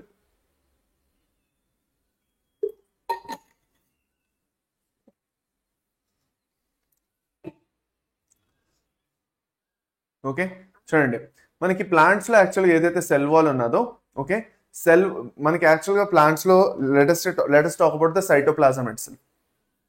సైటోప్లాజం లెవెల్ నుంచి స్టార్ట్ చేద్దాం. అన్ని సెల్స్ లో సైటోప్లాజం ఉంటుంది కదా కదా, ఫ్లూయిడ్ ఫిల్డ్ మ్యాట్రిక్స్. ఇప్పుడు ఈ సైటోప్లాజంతో పాటు నేను సెల్ ఆర్గనల్స్ ని యాడ్ చేస్తాను అనుకోండి. సైటోప్లాజం ప్లస్ సెల్ ఆర్గనల్స్ అంతా కలిపి మనకి ప్రోటోప్లాజం ఫార్మ్ అవుతుంది. దాన్ని మనం ప్రోటోప్లాజం అంటాం. So the cytoplasm along with the cell organelles is known as protoplasm. Protoplasm ఏదైతే ఉన్నదో అది మనకి ప్లాస్మా మెంబ్రేన్ లోపల ఉంటుంది అనమాట. సైటోప్లాజం, సెల్ ఆర్గనల్స్ అని కలిపి కదా. సో ప్లాస్మా మెంబ్రేన్ ఇంకా ప్రోటోప్లాజం ని యాడ్ చేస్తే మనకు వచ్చేది ప్రోటోప్లాస్ట్. సో ప్రోటోప్లాస్ట్ అంటే ప్రోటోప్లాజం ప్లస్ ప్లాస్మా మెంబ్రేన్. అది ఎప్పుడైతే ప్రోటోప్లాస్ట్ ఇంకా సెల్ వాల్ ని కలుపుతామో అప్పుడు వెళ్ళి మనకి సెల్ ఫార్మ్ అవుతుంది. సో ఇక్కడ లెవెల్స్ చూసుకోండి. Cytoplasm plus cell organelles protoplasm, protoplasm plus plasma membrane protoplast, protoplast cell wall cell వచ్చింది.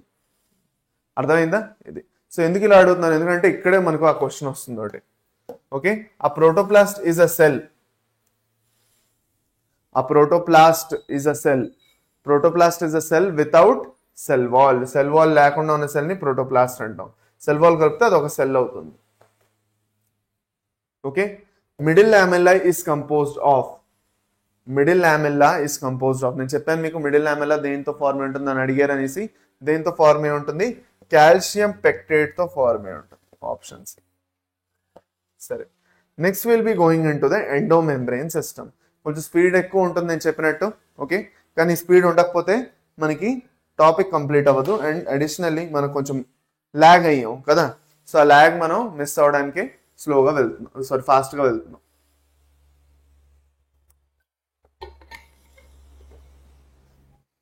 ఓకే, ఆల్ రైట్, సరే అయితే ఫైన్. పదండి, ఎండో మెమరీన్ సిస్టమ్ వరకు ఇవాళ మనం కంప్లీట్ చేసుకుంటాం. ఓకే, ఎండో మెమరీన్ సిస్టమ్ అయిన తర్వాత ఈ సెషన్ ఆగిపోతుంది. దాని తర్వాత మైటోకాండ్రియా, క్లోరోప్లాస్ట్, సైటోస్కెలిటన్, న్యూక్లియస్ అవి మిగులుతాయి మనకి. లెట్ us see నెక్స్ట్ క్లాస్లో అయితే మైటోకాండ్రియా ఇంకా క్లోరోప్లాస్ట్ అవన్నీ చేద్దామని ప్లాన్లో ఉన్నాను. మైటోకాండ్రియా, క్లోరోప్లాస్ట్ ఇంకా సైటోస్కెలిటన్ అవి 3 కంప్లీట్ చేసుకుందాం. న్యూక్లియస్ లాస్ట్లో చేసుకుందాం మనం. ఓకే, సరేనా? Done done done done. సరే, ఓకే, ఆల్ రైట్, మొదలెడదామా? వితౌట్ ఎనీ డిలే చేసేద్దామా మరి? పదండి. సరే, okay. Now let us talk about the endomembrane system. Endomembrane system గురించి కొంచెం డీటెయిల్గా అర్థం చేసుకుందాం రండి. Okay, so what is an endomembrane system? An endomembrane system is a system of organelles extending from the outer nuclear membrane to the plasma membrane. చూడండి, మనకి యాక్చువల్గాను మన nucleus ఏదైతే ఉన్నదో, యూకెరియాట్స్లో ఇంకా మాట్లాడుకుంటున్నాం మనం, ప్రోకెరియాట్స్ ఎలాగో లేవు ఇంకా. సో ఈ యూకెరియాటిక్ సెల్స్ ఏవైతే ఉన్నాయో, ఈ యూకెరియాటిక్ సెల్స్ న్యూక్లియస్ చుట్టూ మనకి 2 లేయర్స్ ఆఫ్ మెంబ్రెయిన్స్ వస్తాయి. 2 లేయర్స్ వస్తాయి. న్యూక్లియర్ లోపు has 2 layers, outer layer, inner layer. ఇప్పుడు అవుటర్ లేయర్ ఏదైతే ఉన్నదో it is continuous with the endomembrane system. దాని నుంచి ఎండోమెమ్బ్రేన్ సిస్టమ్ స్టార్ట్ అవుతుంది. స్టార్ట్ అయ్యి అది మొత్తం సెల్ అంతా ట్రావెల్ చేసుకుంటూ ప్లాస్మా మెంబ్రేన్ వరకు వెళ్తుంది. సో ఈ పర్టికులర్ ఏదైతే మొత్తం సెట్ ఉన్నదో అవుటర్ న్యూక్లియర్ మెంబ్రేన్ నుంచి స్టార్ట్ అయ్యి ప్లాస్మా మెంబ్రేన్ వరకు వెళ్ళేది, దీన్ని మనకి ఒక కంపార్ట్మెంట్ క్రియేట్ చేస్తుంది అనమాట. ఏంటంటాం దాన్ని మనం ఏమంటాము చెప్తారా? ఏమంటాం దాన్ని? ఏంటది? ఎండోమెమ్బ్రేన్ సిస్టమ్ అంటాం. సో సెల్ ఎప్పుడైనాను 2 కంపార్ట్మెంట్స్ ఏమిటి ఉన్నాయంటే, ఓకే, ఎండోమెమ్బ్రేన్ సిస్టమ్ లోపల ఉన్న ఏరియా, ఎండోమెమ్బ్రేన్ సిస్టమ్ ఉన్న బయట ఉన్న ఏరియా, అలా 2 భాగాలు డివైడ్ చేసుకోవచ్చు. సెల్ ని 2 భాగాలు డివైడ్ చేసుకోవచ్చు. the area that is covered by the endomembrane system and the area that is not covered by the endomembrane system. ఓకేనా, చదువుకుంటాం దాని గురించి కూడా డీటెయిల్గా చదువుకుంటాం. ఓకే, ఇప్పుడు ఇవి రెండీను ఒక కోఆర్డినేటెడ్ ఫ్యాషన్లో పనిచేస్తాయి. ఇవి ఉండడమే కాకుండా ఇవన్నీ ఆర్గనల్స్ ఏవైతే ఎండోమెమ్బ్రేన్ సిస్టమ్ ఫామ్ చేస్తున్నాయో 4 ఆర్గనల్స్ ఫామ్ చేస్తాయి. Okay, endoplasmic reticulum, Golgi complex, lysosomes, vacuoles. ఈ 4 మాలిక్యూల్స్ మీకు ఏవైతే ఉన్నాయో మీకు ఎండోమెమ్బ్రేన్ సిస్టమ్ ఫామ్ చేస్తాయి. ఓకే, దీంట్లో మనకి ఇవి ఎండోప్లాస్మిక్ రెటిక్యులం ఇంకా గోల్గి కాంప్లెక్స్ స్ట్రక్చర్స్ అంతే. They are structures. అవి మెంబ్రెయిన్ బౌండ్ స్ట్రక్చర్స్ లాగా కాదు, జస్ట్ కొన్ని స్ట్రక్చర్స్ అనమాట. ఇలాగా కొన్ని ఫార్మ్ అయి ఉంటాయి, సిస్టర్నే, ట్యూబ్యూల్స్, లామెల్లా ఫార్మ్ అయి ఉంటాయి. అదే లైసోజోమ్ ఇంకా వాక్యూల్స్ ప్రాపర్ ఆర్గనల్స్, వాటి చుట్టూ ఒక్కొక్క సింగిల్ మెంబ్రెయిన్ ఉంటుంది. Lysosome is a single membrane structure and vacuole is also single membrane structure. So ఇవి రెండు మెంబ్రెయినస్ ఆర్గనల్స్, ఇవి రెండు స్ట్రక్చర్స్ కింద వస్తాయి. ఓకే, అది సరే, పదండి ముందుకెళ్దాం. అన్నిటికన్నా ఫస్ట్ మనం ఎండోప్లాస్మిక్ రెటిక్యులం గురించి మాట్లాడుకుందాం. Let us talk about the endoplasmic reticulum. So endoplasmic reticulum ఏదైతే ఉందో అది చాలా ఎక్కువ ఏరియాని కవర్ చేస్తుంది. ఓకే, అదేం చేస్తుందన్నా సెల్ లోపల బోల్డ్ అంత ఏరియాని కవర్ చేస్తుంది. సెల్ లోపల అంత ఎక్కువ ఏరియా కవర్ చేయడం వల్ల ఎండోప్లాస్మిక్ రెటిక్యులం మనకి ఏం చేస్తుందంటే సెల్ లోపల ఉన్న ఏరియాని 2 భాగాల్లో డివైడ్ చేస్తుంది. Hence ER divides the intracellular space into 2 distinct compartments, luminal ER and extraluminal ER. అంటే ఏంటి? ల్యూమినల్ ఏరియా అంటే మనకి ల్యూమినల్ ఏరియా అంటే ఇన్సైడ్ ఎండోప్లాస్మిక్ రెటిక్యులం అండ్ ఎక్స్ట్రాల్యూమినల్ అంటే అవుట్ సైడ్ అంటే సైటోప్లాజం అనమాట, అదంతా వస్తుంది. సో ఇది ఒక చాలా చాలా ఇంపార్టెంట్ పాయింట్. దీని మీద మీకు క్వశ్చన్స్ ఫామ్ అవ్వచ్చు. ఓకే, సో జాగ్రత్తగా గుర్తుపెట్టుకుంటారు. ఇది ఒక చాలా ఇంపార్టెంట్ పాయింట్, గుర్తుపెట్టుకోండి. ఇది ఎప్పుడు తెలిసింది యాక్చువల్గా ఎండోప్లాస్మిక్ రెటిక్యులం స్ట్రక్చర్? ఎప్పుడైతే ఎలక్ట్రాన్ మైక్రోస్కోప్ స్టడీస్ చేయడం జరిగిందో అప్పుడు తెలిసింది. Now let us talk about endoplasmic రెటిక్యులంలో ఉన్న 2 డిఫరెంట్ టైప్స్ ఏవైతే ఉన్నాయో దాన్ని మాట్లాడుకుందాం. నన్ను ఎప్పుడైనా గుర్తుపెట్టుకోండి, రెటిక్యులం అంటే ఏంటి? నెట్వర్క్. ఎలాంటి type of network? Tubules, lamellae, cisternae. ఈ ట్యూబ్యూల్స్, లామెల్లే, సిస్టర్ని ఏవైతే వేరే వేరే షేప్స్ అన్నమాట. ట్యూబ్యూల్స్ అంటే ట్యూబ్ లాగా, లామెల్లే అంటే ఇలా ఒకదాని మీద ఒకటి ఇలా వేవీ లేయర్స్ లా ఫార్మ్ అవడం, సిస్టర్ని అంటే చిన్న గుండ్రంగా ఇలాంటి స్ట్రక్చర్స్ ఫామ్ అవడం, ఇలా స్ట్రక్చర్స్ మాట్లాడుకుంటాం మనం. వాటన్నిటి గురించి ఎలా ఉంటాయి అర్థం చేసుకుంటాం రండి. ఓకే, సో అన్నిటికన్నా ఫస్ట్ ఇందాక మనం మీసోజోమ్స్ ఎలా మాట్లాడుకున్నాం. Mesosomes are present in the form of tubules, lamellae అని మాట్లాడుకున్నాం కదా, అలాగనమాట. ఓకే, ఇప్పుడు రఫ్ ఎండోప్లాస్మిక్ రెటిక్యులం ఇంకా smooth endoplasmic reticulum 2 types of endoplasmic రెటిక్యులంలో వస్తాయి మనకి. రఫ్ ఎండోప్లాస్మిక్ రెటిక్యులంని రఫ్ ఎందుకు అంటున్నాం? అది యాక్చువల్గా రఫ్గా ఉంటుందని కాదు, ముట్టుకుంటే దాన్ని ముట్టుకోలేరు మీరేమైనా, అంత చిన్నది ఇది. కానీ దాన్ని ఎప్పుడైతే మైక్రోస్కోప్లో అబ్జర్వ్ చేయడం జరిగిందో దాని సర్ఫేస్ రఫ్గా కనిపించింది. ఎందుకు? దాని మీద రైబోసోమ్స్ ఉండడం వల్ల. So RER consists of have ribosomes on its surface and that is why it is known as the rough endoplasmic reticulum. Simple. Okay, ఇప్పుడు because ribosomes are present there, ribosomes are the sites of protein synthesis or translation. Okay, protein synthesis ఏదైతే process ఉందో central డాగ్మాలో మనం చదువుకుంటాం molecular base of inheritance లోని. అందులో మనకి ఏదైతే protein synthesis process ఉన్నదో, ట్రాన్స్లేషన్ ప్రాసెస్ ఏదైతే ఉన్నదో ఆ ప్రాసెస్ వచ్చేసి మనకి రైబోజోమల్ సర్ఫేస్ మీద జరుగుతుంది, రైబోజోమ్స్ జరుగుతుంది. ఓకే, మనకి ఏ రైబోసోమ్స్ ఉంటాయి ఎండోప్లాస్మిక్ రెటిక్యులం మీద, అది కూడా అడుగుతారు. The type of ribosomes on endoplasmic reticulum are ATS type. ATS type of ribosomes ఉంటాయి. ఓకే, సో మనకి యాక్చువల్గాను ఈ పర్టికులర్ ఇప్పుడు చూడండి నెక్స్ట్ ఏంటంటే మనకి ఈ రఫ్ ఎండోప్లాస్మిక్ రెటిక్యులం అన్ని సెల్స్లో ఉంటాయంటే ఉంటాయి, కానీ కొన్ని సెల్స్లో ఎక్కువ ఉంటాయి. ఎక్కడైతే ప్రోటీన్స్ చాలా ఎక్కువ కావాలి, ఎంజైమాటిక్ కంటెంట్ కొంచెం ఎక్కువ కావాలి, సిక్రీషన్స్ ఎక్కువ జరుగుతున్నాయి. ఓకే, ప్రోటీన్ ది స్టోరేజ్ లేదంటే ప్రోటీన్ అక్కడ ఫార్మ్ అయ్యి వేరే చోట ట్రాన్స్పోర్ట్ అవడం అవన్నీ ఎక్కువ జరుగుతున్నాయి అలాంటి సెల్స్లో. సో ఆ సెల్స్లో రఫ్ ఎండోప్లాస్మిక్ రెటిక్యులం కొంచెం ఎక్కువ ఉంటుంది క్వాంటిటీలో. అర్థమైందా? సో ఎస్పెషల్గా మనం ప్యాంక్రియాటిక్ సెల్స్లో అన్ని ప్యాంక్రియాటిక్ సెల్స్ వెదర్ మనకి అవి ఎండోక్రైన్ సెల్స్ అవనండి, ఆల్ఫా బీటా సెల్స్ అవనండి, లేదంటే ప్యాంక్రియాటిక్ ఎసినై దేంట్లో అయితే మనకి ప్యాంక్రియాటిక్ జ్యూస్ ప్రొడ్యూస్ అవుతున్నదో అవన్నీ మనకి ఏం చేస్తున్నాయి? ప్రోటీనియేషియస్ ఎంజైమ్స్ ఫార్మ్ చేస్తున్నాయి. దీస్ ప్రోటీనియేషియస్ ఎంజైమ్స్ ఫార్మ్ అవ్వాలంటే మనకి రఫ్ ఎండోప్లాస్మిక్ రెటిక్యులం ఎక్కువ క్వాంటిటీస్లో కావాలి, సో ఎక్కువ ఉంటుంది కొంచెం. Next let's come to smooth endoplasmic reticulum. Smooth endoplasmic reticulum ఏదైతే ఉన్నదో దాని మెయిన్గా 2 ఫంక్షన్స్ ఉన్నాయి. ఒకటి లిపిడ్ బయోసింథసిస్, రెండోది డిటాక్సిఫికేషన్ ఆఫ్ డ్రగ్స్. అంటే ఏమిటి?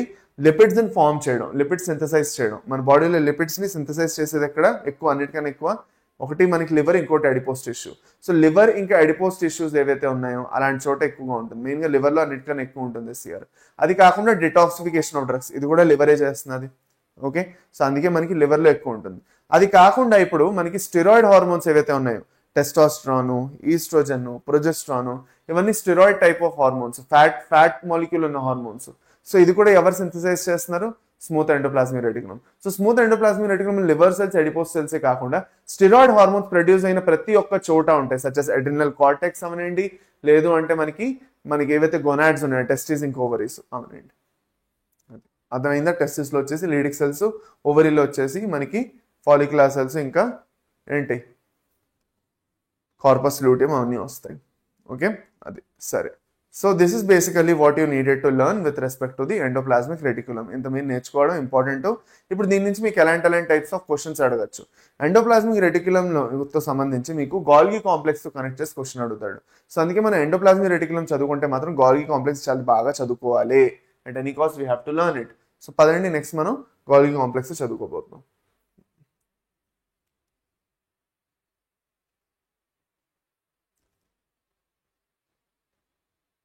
Okay, so let us talk about Golgi complex. ఒకసారి ఇవన్నీ అయిపోతే వీటితో సంబంధించి ఏవైతే క్వశ్చన్స్ ఉన్నాయో అవి నేను మీకు చూపిస్తాను, క్వశ్చన్స్ ఎలాంటివి వచ్చాయనేసి, so that you will have a clear idea. Okay, done. పదండి. సో అన్నిటికన్నా first let us talk about Golgi complex or Golgi apparatus. So 1898లోని, ఆల్మోస్ట్ 1900 ఏడాది వచ్చేస్తున్నది, ఆ టైంలోని కెమిలో గాల్గి అని ఒక అతను ఉండేవారు. అతను ఏం చేశారంటే యాక్చువల్ గాను న్యూక్లియస్ దగ్గర చిన్న చిన్న నెట్వర్క్ లైక్ స్ట్రక్చర్స్ చూసారు. No, these were not endoplasmic reticulum. ఇవి ఎండోప్లాస్మిక్ రెటిక్యులం అయితే కాదు, కానీ ఎండోప్లాస్మిక్ రెటిక్యులం కి క్లోజ్ గా ఉన్నాయి ఈ పర్టికులర్ మాలిక్యూల్, ఈ పర్టికులర్ ఏవైతే స్ట్రక్చర్స్ ఉన్నాయో, ఈ పర్టికులర్ స్ట్రక్చర్స్ ఏవైతే ఉన్నాయో ఇవి యాక్చువల్గా ఎండోప్లాస్మిక్ రెటిక్యులం కి దగ్గరలో ఉన్నాయి, కానీ ఎండోప్లాస్మిక్ రెటిక్యులం ది భాగం కాదు. ఇవి they are separate than endoplasmic reticulum, but they are close to them. ఈ పర్టికులర్ స్ట్రక్చర్స్ అతని పేరు మీదే, వీటిని మనం గాల్గి బాడీస్, గాల్గి అపారటస్ ఏదైనా అనొచ్చు. ఓకే, రెండు ఫైన్. సో గాల్గి బాడీస్ అని అనొచ్చు, గాల్గి అపారటస్ అని అనొచ్చు. Okay, so they consist of many flat disk shaped structure system of 0.5 micrometer to 1 micrometer diameter. So ఈ డయామీటర్ ఇంపార్టెంటా అంటారు మీరు, డయామీటర్ ఇంపార్టెంటే అడగచ్చు. సో అందుకే నేను గుర్తుంచుకోవాలి. So diameter of the Golgi apparatus ఏంటి? గాల్గి అపారటస్ లో ఉన్న ఏవైతే డిస్క్ షేప్డ్ స్ట్రక్చర్స్, వీటిని అయితే మనం యాక్చువల్ గాను ఏమంటాం? సిస్టర్ని లేదంటే లామెల్ని, సిస్టర్ని అంటాం కదా, సిస్టర్ని. ఈ సిస్టర్ని ఏవైతే ఉన్నాయో వీటిది యాక్చువల్గా డయామీటర్ ఎంత ఉంటుంది నాన్న? దాదాపు 0.5 మైక్రోమీటర్స్ టు 1 మైక్రోమీటర్స్ ఉంటుంది. ఓకే, మైక్రోమీటర్స్ అంటే ఏంటి? 10 to the power -6 మీటర్స్ అది. దెన్ సో నెక్స్ట్ వచ్చేసి these are stacked parallel to each other. ఒకదాని కూడా parallel గా ఎంజాయ్ ఉంటే varied number of cisternae are present in Golgi complex. The Golgi cisternae are concentrically arranged near the nucleus with distinct convex cis or forming phase. Okay, and concave trans or maturing phase. The cis and trans phases of the organelle are entirely different but interconnected. ఇక్కడ ఏమైంది? అంత matter తల మీద నుంచి level అయింది. ఇదేంటబ్బా నాకు అర్థం కాలేదు. సో జాగ్రత్తగా వినండి. చూడండి, మనకి ఈ పర్టికులర్ గాల్గి అపారటస్ లో ఉన్న మాలిక్యూల్ మనకి సిస్టమ్ ఇలా ఉంటాయి అనమాట. ఇప్పుడు వీటి ఫంక్షన్ ఏంటో చూడండి, దాని ఫంక్షన్ బట్టి వాటి స్ట్రక్చర్ అలా ఉన్నది. మనకి ఈ పర్టికులర్ గాల్గి అపారటస్ ఫంక్షన్ ఏంటో తెలుసా? ప్యాకేజింగ్ అనమాట. ఏదైనా దీనికి బెస్ట్ ఎగ్జాంపుల్ ఏంటో నేను మీకు చెప్పేసిస్తాను. లెట్ us సే మీరు ఒక బిస్కెట్ ఫ్యాక్టరీకి వెళ్ళారు. Okay, one of the best examples నేను ఎప్పుడు చెప్తాను స్టూడెంట్స్కి, చాలా బాగా వర్కౌట్ అవుతుంది. సో జాగ్రత్తగా వినండి. లెట్ us సే మీరు ఒక బిస్కెట్ ఫ్యాక్టరీకి వెళ్ళారు, లేదంటే మీరు ఒక ఐస్ క్రీమ్ ఫ్యాక్టరీకి వెళ్ళారు. ఐస్ క్రీమ్ ఫ్యాక్టరీలో వెళ్ళి ఓకే మీరు ఏం చూస్తున్నారంటే ఐస్ క్రీమ్ ఒక దగ్గర ప్రొడ్యూస్ అవుతున్నది, దాని ప్యాకేజింగ్ ఒక దగ్గర జరుగుతున్నది కదా. సో ప్రొడ్యూస్ అవుతున్న జాగా మ్యానుఫ్యాక్చరింగ్ ఏరియా, దానికి సపరేట్ గా ఇంకొక దగ్గర ప్యాకేజింగ్ ఏరియా కూడా ఉన్నది, ప్యాకేజింగ్ జరుగుతున్నది అక్కడ. సో మనకి మ్యానుఫ్యాక్చర్ ఎక్కడ అవుతున్నది? ఎండోప్లాస్మిక్ రెటిక్యులంలో అవుతున్నది. ఏమవుతున్నాయి? ప్రోటీన్స్, లిపిడ్స్, గ్లైకోలిపిడ్స్, గ్లైకోప్రోటీన్స్, ఇవన్నీ అవుతున్నాయి. ఓకే, సో ఇవన్నిటిని జస్ట్ అలా ఫార్మ్ అయిపోయి వదిలేస్తే కుదరదు. వాటి చక్కగా ప్యాక్ చేసి వేరే వేరే లొకేషన్ సెండ్ చేయాలి. Extra cellular and intra cellular targets అని వస్తుంది. ఎక్స్ట్రా సెల్యులార్ అంటే ఏంటి? సెల్ నుంచి బయట వేరే ఎక్కడికో పంపించడం. ఓకే, లెట్ us సే ఒక ఇన్సులిన్ హార్మోన్ ప్రొడ్యూస్ అయింది. ఇన్సులిన్ హార్మోన్ సెల్ లోపలే ఉండదు కదా, దాన్ని యాక్చువల్గా పంపించాలి బ్లడ్ లోకి. సో దట్ బ్లడ్ లో వెళ్ళి యాక్చువల్ గాను అది హైపోగ్లైసీమిక్ కండిషన్ తీసుకుని రాగలదు, బ్లడ్ లో షుగర్ లెవెల్స్ ని కంట్రోల్లో తేగలదు. ఓకే, సో బయటికి వెళ్ళాలి, లేదంటే సెల్ లోపల ఎక్కడైనా యూటిలైజ్ అవ్వగలగాలి ఆ పర్టికులర్ ప్రోటీన్ ఏదైతే ఫార్మ్ అవుతుందో, లేదంటే లిపిడ్. సో ఈ పర్టికులర్ మాలిక్యూల్స్ ని తీసుకొచ్చి ప్యాకేజ్ చేసే పని Golgi apparatus. So Golgi apparatus ఏం చేస్తుందంటే ఏదైతే సిస్ ఫేస్ ఉంటుందో, సిస్ లేదంటే ఫార్మింగ్ ఫేస్ అంటాం ఇది, ఈ సిస్ ఫేజ్ లేదంటే ఫార్మింగ్ ఫేజ్ అయితే ఉంటుంది ఇది కాన్కేవ్ గా ఉంటుంది, ఇలా కాన్కేవ్ గా ఉంటుంది. ఇందులో నుంచి మెటీరియల్స్ ఫస్ట్ ఎంటర్ అవుతాయి. ఎంటర్ అయ్యి ఈ పర్టికులర్ ఏవైతే సిస్టర్ని ఉన్నాయో వీటి త్రూగా ట్రావెల్ చేసుకుంటూ మనకి ట్రాన్స్ ఇంకా మెచ్యూరింగ్ ఫేజ్, దేనైతే కాన్కేవ్ ఫేజ్ అని కూడా అంటామో, దాని నుంచి బయటికి రిలీజ్ చేసేయడం జరుగుతుంది. So there are two phases అంటే ఏంటి, రెండు పార్ట్స్ ఉన్నాయి గోల్గి అపారటస్. ఎక్కడి నుంచి అయితే మాలిక్యూల్ ఎంటర్ అవుతుంది, ప్రోటీన్ లేదంటే లిపిడ్, ఎంటర్ అయ్యి బయటకు వచ్చినంత వరకు మనకి సిస్ ఫేజ్ ట్రాన్స్ఫేట్స్ అవుతుంది. సో మాలిక్యూల్ ఇక్కడ ఫార్మ్ అవ్వడం స్టార్ట్ అయింది, ఇంకా ప్యాక్ అవ్వడం స్టార్ట్ అయింది, ఇక్కడ పూర్తిగా ప్యాకేజ్ అయిపోయి మనకి బయటకు వచ్చేస్తుంది అనమాట మెచ్యూరింగ్ ఫేజ్ నుంచి. సో కాన్వెక్స్ ఫేజ్ అంటే సిస్ ఫేజ్, కాన్కేవ్ ఫేజ్ అంటే ట్రాన్స్ ఫేజ్. సిస్ ఫేజ్ మనం ఫార్మింగ్ ఫేజ్ అంటాం, ట్రాన్స్ ఫేజ్ మనం మెచ్యూరింగ్ ఫేజ్ అంటాం. ఇది తెలిసి ఉండాలి, అడిగారు క్వశ్చన్. ఇది కాకుండా మీకు ఇంకొక స్టేట్మెంట్ ఇప్పుడు మనం చూసాం, the cis and trans phase of the molecule of an organelle are entirely different but interconnected. దీని మీద మీకు ఒక స్టేట్మెంట్ బేస్ క్వశ్చన్ ఇచ్చారు రీసెంట్ గా 2024లో ఇచ్చారు. దాంట్లో వాళ్ళు ఏమన్నారో తెలుసా, వాళ్ళు అన్నారు సిస్ ఫేజ్ ఇంకా trans phase of an organelle are entirely same but interconnected, entirely same and interconnected అలా అడిగాడు. సో మీరు సరిగ్గా చదవలేదు అనుకోండి, సేమింగ్ ఇంటర్ కనెక్టెడ్ కరెక్ట్ కదా అని మీరు టిక్ పెట్టేస్తారు, కానీ రాంగ్. ఎంటైర్లీ డిఫరెంట్, సపరేట్ అవి డిఫరెంట్గా ఉంటాయి కానీ కనెక్ట్ అయ్యి ఉంటాయి ప్యాకేజింగ్ కోసం, అది. సో ఇది మీరు బాగా తెలిసి ఉండాలి, దీని నుంచి మీకు క్వశ్చన్స్ అనేవి అడుగుతారు. ఓకే, సరే, డన్ అయింది. నా గోయింగ్ ఫర్దర్, ముందుకు వెళ్తున్నట్లయితే if you keep going further, the next topic that we're going to learn is the Golgi apparatus నుంచి ఫర్దర్ మనం మాట్లాడుకోవాలి ప్యాకేజింగ్ గురించి. The Golgi apparatus principally performs the function of packaging materials to be delivered either to the intracellular targets or secreted outside the cell wall. So Golgi apparatus ఏదైతే ఉన్నదో మనకి ఏం చేస్తుంది, packaging చేస్తున్నది. ఫంక్షన్ ఆఫ్ ప్యాకేజింగ్ చెప్పుకున్నాం. Materials to be package చెప్పాను, intracellular targets లేదంటే outside the cell అని చెప్పాను. Materials to be package in the form of vesicles from the ER fuse with the cis phase and move towards the maturing phase చెప్పాను. Cis phase నుంచి enter అయ్యి maturing phase పక్క వెళ్తున్నాయి. This explain why the Golgi apparatus remains in close association with endoplasmic reticulum. So why Golgi apparatus is in close association with endoplasmic reticulum? Because the endoplasmic it will receive the molecules such as proteins, lipids from the endoplasmic reticulum, package them. So అలా package చేయాలంటే పక్కనే ఉండాలి. ఆ endoplasmic reticulum వెంటనే అక్కడి నుంచే drop of చేసేస్తుంది. So వెంటనే దాన్ని రిసీవ్ చేసుకొని దాన్ని ప్యాక్ చేసి పెట్టాలి. ఓకే, అది ఆ పని ఎవరు చేస్తున్నారు, Golgi apparatus చేస్తున్నది. A number of proteins synthesized by ribosomes on ER are modified in the system of Golgi apparatus before they are released from the trans phase. Golgi apparatus is the important site of formation of glycoproteins and glycolipids. ఇది కూడా చాలా important question అడిగారు. So దీంతో సంబంధించి కొన్ని questions చేపిస్తాను నేను మీకు, చేపించి నేను ముందుకు వెళ్తాను. ఓకే, చూడండి. ఆ major site of synthesis of lipids అంటున్నారు. లిపిడ్ సింథసిస్ కి one of the major sites ఏమిటి? ఆ major site of synthesis of lipids ఎక్కడ అవుతున్నది? స్మూత్ ఎండోప్లాస్మిక్ రెటిక్యులంలో మనకి లిపిడ్స్, స్టిరాయిడ్ హార్మోన్స్ అన్ని మనం సింథసైజ్ చేసుకుంటున్నాం కదా. సరే, నెక్స్ట్ క్వశ్చన్ వచ్చేసి మనకి, okay, the Golgi complex plays a major role. Golgi complex the major role ఏమిటి, అది ఎలాంటి ఇంపార్టెంట్ రోల్ ప్లే చేస్తున్నది Golgi apparatus? Okay, in trapping the light అంట, డైజెస్టింగ్ ప్రోటీన్స్ అంట, ఎనర్జీ ట్రాన్స్ఫర్ అంట, ఇవన్నీ రాంగ్. మనకి ఏం చేస్తున్నది అది? In post translational modification of proteins and glycosidation of lipids. అంటే గ్లైకోప్రోటీన్స్ ఇంకా గ్లైకోలిపిడ్స్ ఫార్మ్ చేయడం. పోస్ట్ ట్రాన్స్లేషన్ అంటే ట్రాన్స్లేషన్ అయ్యి ప్రోటీన్స్ ఫార్మ్ అయ్యాయి, ఓకే, సరేనా? అది కాకుండా లిపిడ్స్ ఫార్మ్ అయ్యి వాటిని గ్లైకోలిపిడ్స్ ఫార్మ్ చేయాలి, కార్బోహైడ్రేట్ గ్రూప్స్ యాడ్ చేయాలి, సరేనా? సో మనకి ప్రోటీన్స్ ని ప్యాకేజ్ చేయడం, లిపిడ్స్ ని గ్లైకోలైజ్ చేయడం, ఇవన్నీ గ్లైకోసైలేట్ చేయడం, ఇవన్నీ చేయాలి. ఇదే పని ఉంటుంది గోల్గి అపారటస్ ది. సో ఇదొక క్వశ్చన్. ఓకే, దాని తర్వాత next, which one of the following organelle in the figure correctly matches with its function? ఏది యాక్చువల్ గాను దాని ఫంక్షన్ తో కరెక్ట్ గా మ్యాచ్ అవుతున్నది, ఏది వచ్చేసి మనకి యాక్చువల్ గా దాని ఫంక్షన్ తో అది కరెక్ట్ గా మ్యాచ్ అవుతున్నది, అది అడుగుతున్నారు. సో మనకి దీంట్లో ఆప్షన్స్ వచ్చేసి rough endoplasmic reticulum, formation of glycoproteins అంట. కరెక్టా, రాంగ్. అది మనకి ఎవరు ఫార్మ్ చేస్తున్నారు? Glycoproteins, Golgi apparatus. గ్లైకోప్రోటీన్స్ మనకి ఎండోప్లాస్మిక్ రెటిక్యులం ఫార్మ్ చేయదు, ఓన్లీ ప్రోటీన్సే. అది గ్లైకోప్రోటీన్ చేయాలంటే అది గోల్గి అపారటస్ చేయగలదు. Next, Golgi apparatus protein synthesis చేస్తున్నది అంటే wrong. Golgi apparatus carbohydrates form చేస్తున్నది అంటే wrong. Rough endoplasmic reticulum protein synthesis చేస్తుంది అనేది కరెక్ట్ ఆప్షన్. అర్థమైందా? ఇదొకటి. నెక్స్ట్ క్వశ్చన్ వచ్చేసి మనకి, select the correct matching in the following parts.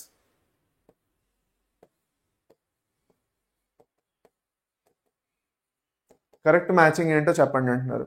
Smooth endoplasmic reticulum oxidation of phospholipids, కరెక్టా రాంగా? Wrong. Smooth endoplasmic reticulum synthesis of lipids, correct. Rough ER glycogen, wrong. Rough ER fatty acids, wrong. So option easy questions ఇవన్నీ. So basic type of questions మీకు వస్తాయి, you don't need to worry about it. Okay, ఇంకో question Golgi apparatus చూడండి. Important site of formation of glycoproteins and glycolipids is. Glycolipids ఇంకా glycoproteins ఏవైతే ఉన్నాయో అవి ఎక్కడ ఫార్మ్ అవుతున్నాయి, సైట్ ఏమిటి ఇప్పుడే చెప్పుకున్నాం. Golgi apparatus acts as an important site of formation of glycoproteins and glycolipids అనేసి. So option A. Option A. Done. ఓకేనా, ఇది ఒకటి అయిపోయింది మనకి. ఓకే సరే, డన్. నెక్స్ట్ వచ్చేసి మనం ముందుకు వెళ్ళినట్లయితే మాత్రం మనకి ఇంకోటి క్వశ్చన్ ఉంది. ఇంకో క్వశ్చన్ చూడండి. The Golgi complex participates in fatty acid break down, formation of secretary vesicles, respiration in bacteria మరియు యాక్టివేషన్ ఆఫ్ అమైనో యాసిడ్. ఏం చేస్తున్నది? ఇవన్నీ చేయట్లేదు, మనకి సెక్రెటరీ వెసికల్స్ ఫామ్ చేస్తున్నది. మనం చూసాము గోల్గి అపారటస్ ఏం చేస్తున్నది. ఓకే, ఏవైతే మాలిక్యూల్స్ వెసికల్ ఫార్మ్ అవుదాం అనుకుంటున్నాయో అవి ఈఆర్ నుంచి రిలీజ్ అయ్యి గోల్గి అపారటస్ తో ఫ్యూజ్ అయ్యి సిస్ ఫేజ్ నుంచి ట్రాన్స్ ఫేజ్ వరకు వచ్చి మెచ్యూర్ అయ్యి రిలీజ్ అవుతాయి అన్నమాట. And they are sent to extracellular and intracellular targets. So option B. So ఇక్కడ వరకు మనకి గోల్గి అపారటస్ ఇంకా ఎండోప్లాస్మిక్ రెటిక్యులం నుంచి క్వశ్చన్స్ ఎలా అడుగుతారో అర్థమైపోయింది. The next topic that we're going into is lysosomes గురించి మాట్లాడుకుందాం. చాలా ఇంపార్టెంట్ కాన్సెప్ట్ లైసోజోమ్స్ తో సంబంధించి. సో జాగ్రత్తగా వినండి, ఇంపార్టెంట్ ఇది. చూడండి, లైసోజోమ్స్ అనేవి సింగిల్ మెంబ్రెయిన్ బౌండ్ ఆర్గనల్స్. ఒకే ఒక్క సింగిల్ మెంబ్రెయిన్ ఉంటుంది వాటి చుట్టూను. They are single membrane bound organelles. Single membrane bound organelles. Okay, వీటి ఫంక్షన్ ఏంటి నాన్న? వీటిని ఎందుకు మనం యాక్చువల్గా ఎండోమెమ్బ్రేన్ సిస్టమ్ లో ఒక భాగం అంటున్నాం? ఇవే ఉద్ధరిస్తున్నాయి ఇక్కడ ఉండి.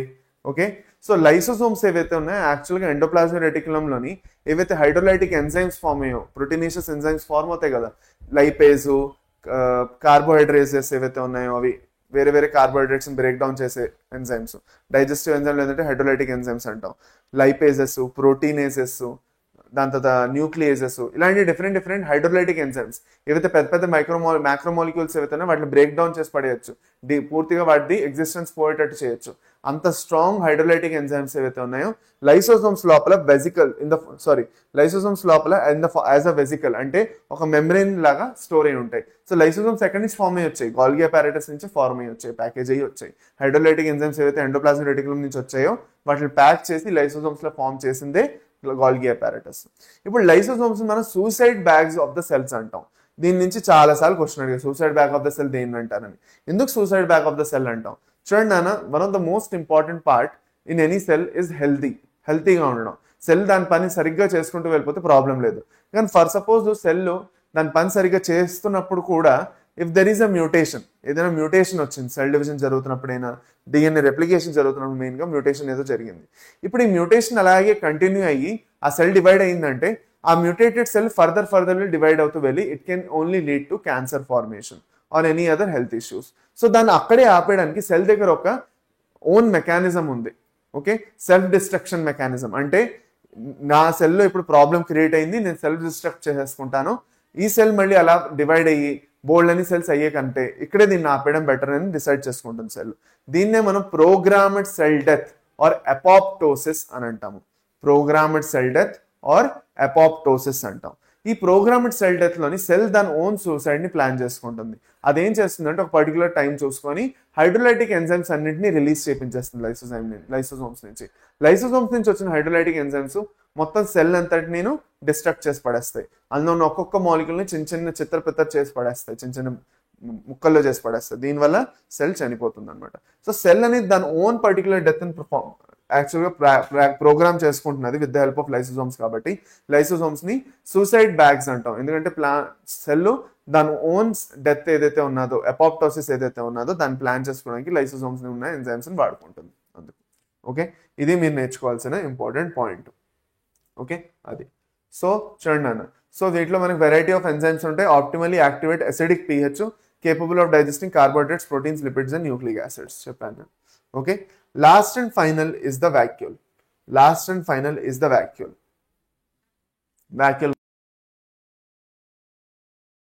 చేసుకుంటే దీంతో సంబంధించిన 2-3 క్వశ్చన్స్ ఏదో చెప్పేస్తాను, క్లోజ్ అయిపోతుంది అంతే.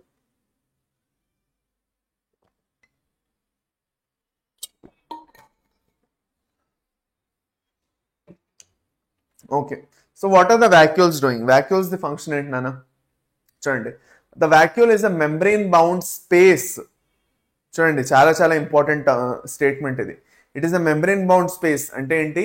ఒక పెద్ద ఏరియా కవర్ అవుతుంది అది వాక్యూల్ లోపల, బోల్డ్ అంత ఏరియా కవర్ అవుతుంది, అందుకే మెంబ్రెయిన్ బౌండ్ స్పేస్ అంటున్నాం. So it is a membrane bound space అంటే ఏంటి? ఒక సింగిల్ మెంబ్రెయిన్ స్పేస్ ఇది, ఆర్ సింగిల్ మెంబ్రెయిన్ ఆర్గనల్ ఇది, ఫౌండ్ ఇన్ ద సైటోప్లాజంలో ఉంటుంది.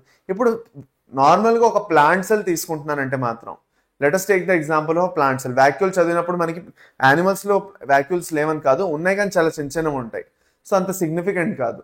కానీ ప్లాంట్ సెల్స్లో ఉన్న వాక్యూల్ చాలా ఎక్కువ ఇంపార్టెన్స్ హోల్డ్ చేస్తాయి. సో ప్లాంట్ సెల్స్లో ఉన్న వాక్యూల్ ఏదైతే ఉన్నదో, ఓకే, దాని గురించి మాట్లాడుకుందాం రండి. Let us talk about the vacuole in the plant cell. Plant సెల్లో ఉన్న వాక్యూల్ ఏదైతే దాని గురించి మాట్లాడుకుందాం. సో ప్లాంట్ సెల్స్లో ఉన్న వాక్యూల్ చుట్టూ ఒక సింగిల్ మెంబ్రెయిన్ ఉంటుంది, దాన్ని మనం ఏమంటాం? టోనోప్లాస్ట్ అంటాం. ఇది ఫర్ సపోజ్ సెల్ మెంబ్రెయిన్. ఇది ఏదైతే మనం చూస్తున్నామో, this is the cell membrane. Let us say this is the cell membrane or plasma membrane. Okay, ఈ ప్లాస్మా మెంబ్రెయిన్ లోపల మనకి వాక్యూల్ చూడండి ఎంత ఎక్కువ ఉంది. Almost 90% of the space vacuole లాగేస్తున్నది. ఎస్పెషల్గా ఎక్కడ ఇలా జరుగుతుంది? అన్ని సెల్స్లో ఇలా జరగకపోవచ్చు, కానీ మెజారిటీ ఆఫ్ ద సెల్స్ ఎక్కడైతే ఫుడ్ స్టోర్ అవుతున్నదో, స్టైలం ప్యారెంకైమా, ఫ్లోయం ప్యారెంకైమా అవన్నీ ఉన్నాయి కదా, ఎక్కడైతే ఫుడ్ స్టోర్ అవుతుందో అలాంటి చోట గ్యారంటీగా ఇది జరుగుతుంది.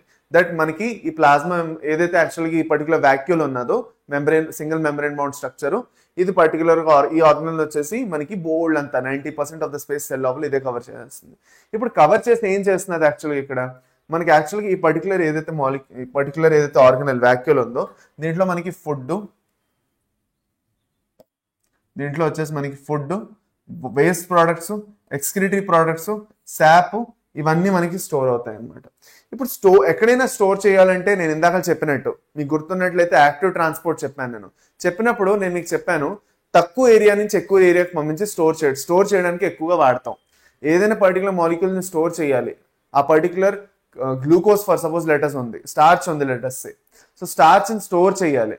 సో మనకి సెల్ లోపల సైటోప్లాజం ఏదైతే ఉందో, అక్కడ మనకి ఇప్పుడిప్పుడే జస్ట్ ఫోటోసిన్థసిస్ అయ్యి స్టార్చ్ ఫార్మ్ అయింది, డార్క్ రియాక్షన్ అది కంప్లీట్ అయ్యి. ఈ స్టార్చ్ మనకి సైటోప్లాజంలో తక్కువ ఉంటుంది, మనకి ఆల్రెడీ ఇక్కడ స్టోర్ అయ్యి ఉంటున్నది కాబట్టి ఇక్కడ ఎక్కువ ఉంటుంది. అయినా కూడా with the help of ATP or against the concentration gradient, active process త్రూగా ఏదైతే యాక్చువల్గా స్టార్చ్ ఉందో అది యాక్చువల్గా దేంట్లో పంపించడం జరుగుతుంది, వాక్యూల్ లోపల పంపించడం జరుగుతుంది, స్టోర్ చేయడం జరుగుతుంది. దానివల్ల మనకి వాక్యూల్ ది ఆస్మోటిక్ పొటెన్షియల్ ఏదైతే ఉందో చాలా ఎక్కువ ఉంటుంది అనమాట. ఈ వాక్యూల్ మనకి ప్లాంట్ సెల్స్ లో యాక్చువల్ గాను దాని చుట్టూ ఉన్న ఎన్వైరన్మెంట్ లోని నుంచి వాటర్ లాస్ అవ్వకుండా కాన్సన్ట్రేషన్ గ్రేడియంట్ మెయింటైన్ చేస్తూ, ఆస్మోటిక్ పొటెన్షియల్ మెయింటైన్ చేస్తూ, సొల్యూట్ పొటెన్షియల్ మెయింటైన్ చేస్తూ వాటర్ ని రిటైన్ చేస్తుంది పెడుతుంది సెల్స్ లో. సో అదొక చాలా ఇంపార్టెంట్ ఫీచర్, మీకు తెలిసి ఉండాలి అది కూడా. ఓకే, అది so that is the nature of the vacuole అనమాట. ఇప్పుడు మనకి చూసుకున్నట్లయితే నాన్న చూడండి, in plants the tonoplast facilitates the transport of number of ions other material against the concentration gradient into the vacuole, hence their concentration is significantly higher in the vacuole than in cytoplasm. So cytoplasm కన్నా మనకి vacuole లో ఆ particular molecule తీసుకున్నాం అంటే దాని concentration అనేది ఎక్కువ ఉంటుంది, అది అనమాట ఇక్కడ. So last and final animal cells, లేదంటే యానిమల్ సెల్స్ కాదులేండి, let us talk about the protista. Amoeba గురించి మాట్లాడుకున్నట్లయితే అమీబాలో కాంట్రాక్టైల్ వాక్యూల్ ఉంటుంది, అది ఆస్మో రెగ్యులేషన్ ఇంకా ఎక్స్క్రీషన్. అంటే ఏంటి? బయట ఉన్న ఎన్వైరన్మెంట్ ఇంకా లోపల ఉన్న ఎన్వైరన్మెంట్ లోని అయోనిక్ బ్యాలెన్స్ మెయింటైన్ చేసి పెట్టడం, ఆస్మో రెగ్యులేషన్.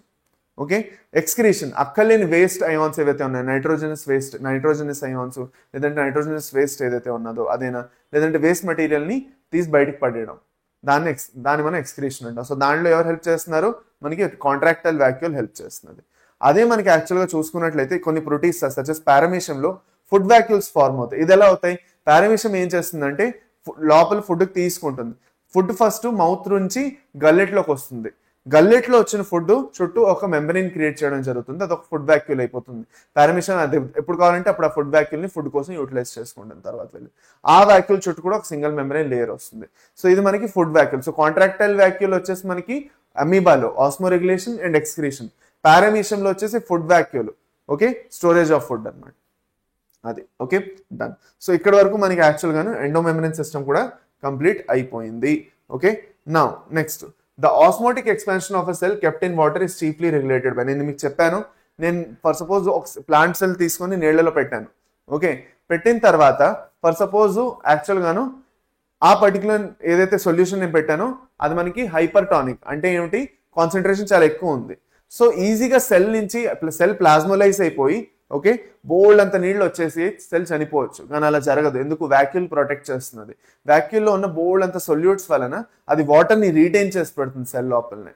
సో అది మెయిన్గా అనమాట ఇక్కడ. So osmotic expansion of cell in water is regulated by vacuoles. ఒక సెల్ని మీరు నీళ్ళలో పెట్టారంటే అది స్వెల్ అవుతున్నదా అంటే హైపోటానిక్ కదా, నీళ్ళు ఎంత తీసుకుంటున్నది, ఎంతవరకు స్వెల్ అవ్వాలి, ఎంతవరకు ఉంటే చాలా అన్నది ఎవరు డిసైడ్ చేస్తారు? వ్యాక్యూల్ డిసైడ్ చేస్తుంది. అది ఓకే, సరే డన్. దాని తర్వాత నెక్స్ట్ వచ్చేసి మనకి ఆ cell organelle containing hydrolytic enzymes is. Hydrolytic enzymes ఉన్న సెల్ ఆర్గనెల్ ఏది అని అడుగుతున్నారు. సో ప్రతి క్వశ్చన్ నేను చెప్పినట్టు మీరు పాజ్ చేసి చేయాలి. ఓకేనా, పాజ్ చేయండి, గుర్తెచ్చుకొని పెట్టండి. సో ఏమవుతుందన్న లైసోజోమ్ అవుతుంది ఆప్షన్. దాని తర్వాత లాస్ట్ వచ్చేసి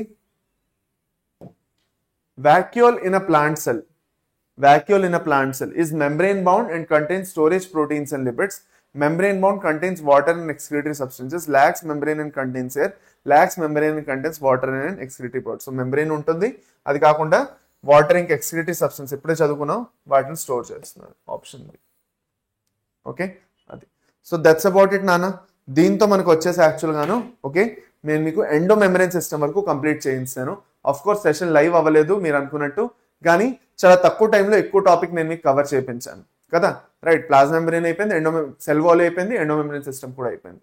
నెక్స్ట్ మనం మైటోకాండ్రియా, క్లోరోప్లాస్ట్, న్యూక్లియస్, సైటోస్కెలెటన్ ఇంకా న్యూక్లియస్ గురించి చదువుకోబోతున్నాం. సో రేపు మార్నింగ్ మనకి లైవ్ సెషన్ ఉంటుంది. ఓకే, ఆ లైవ్ సెషన్కి వచ్చేసేయండి. ఒకే స్ట్రెచ్లో మనం ఆ పర్టికులర్ టాపిక్స్ని కంప్లీట్ చేసుకుందాం. మార్నింగ్ అది మాత్రం లైవే చేసుకుందాం లేండి. ఓకేనా.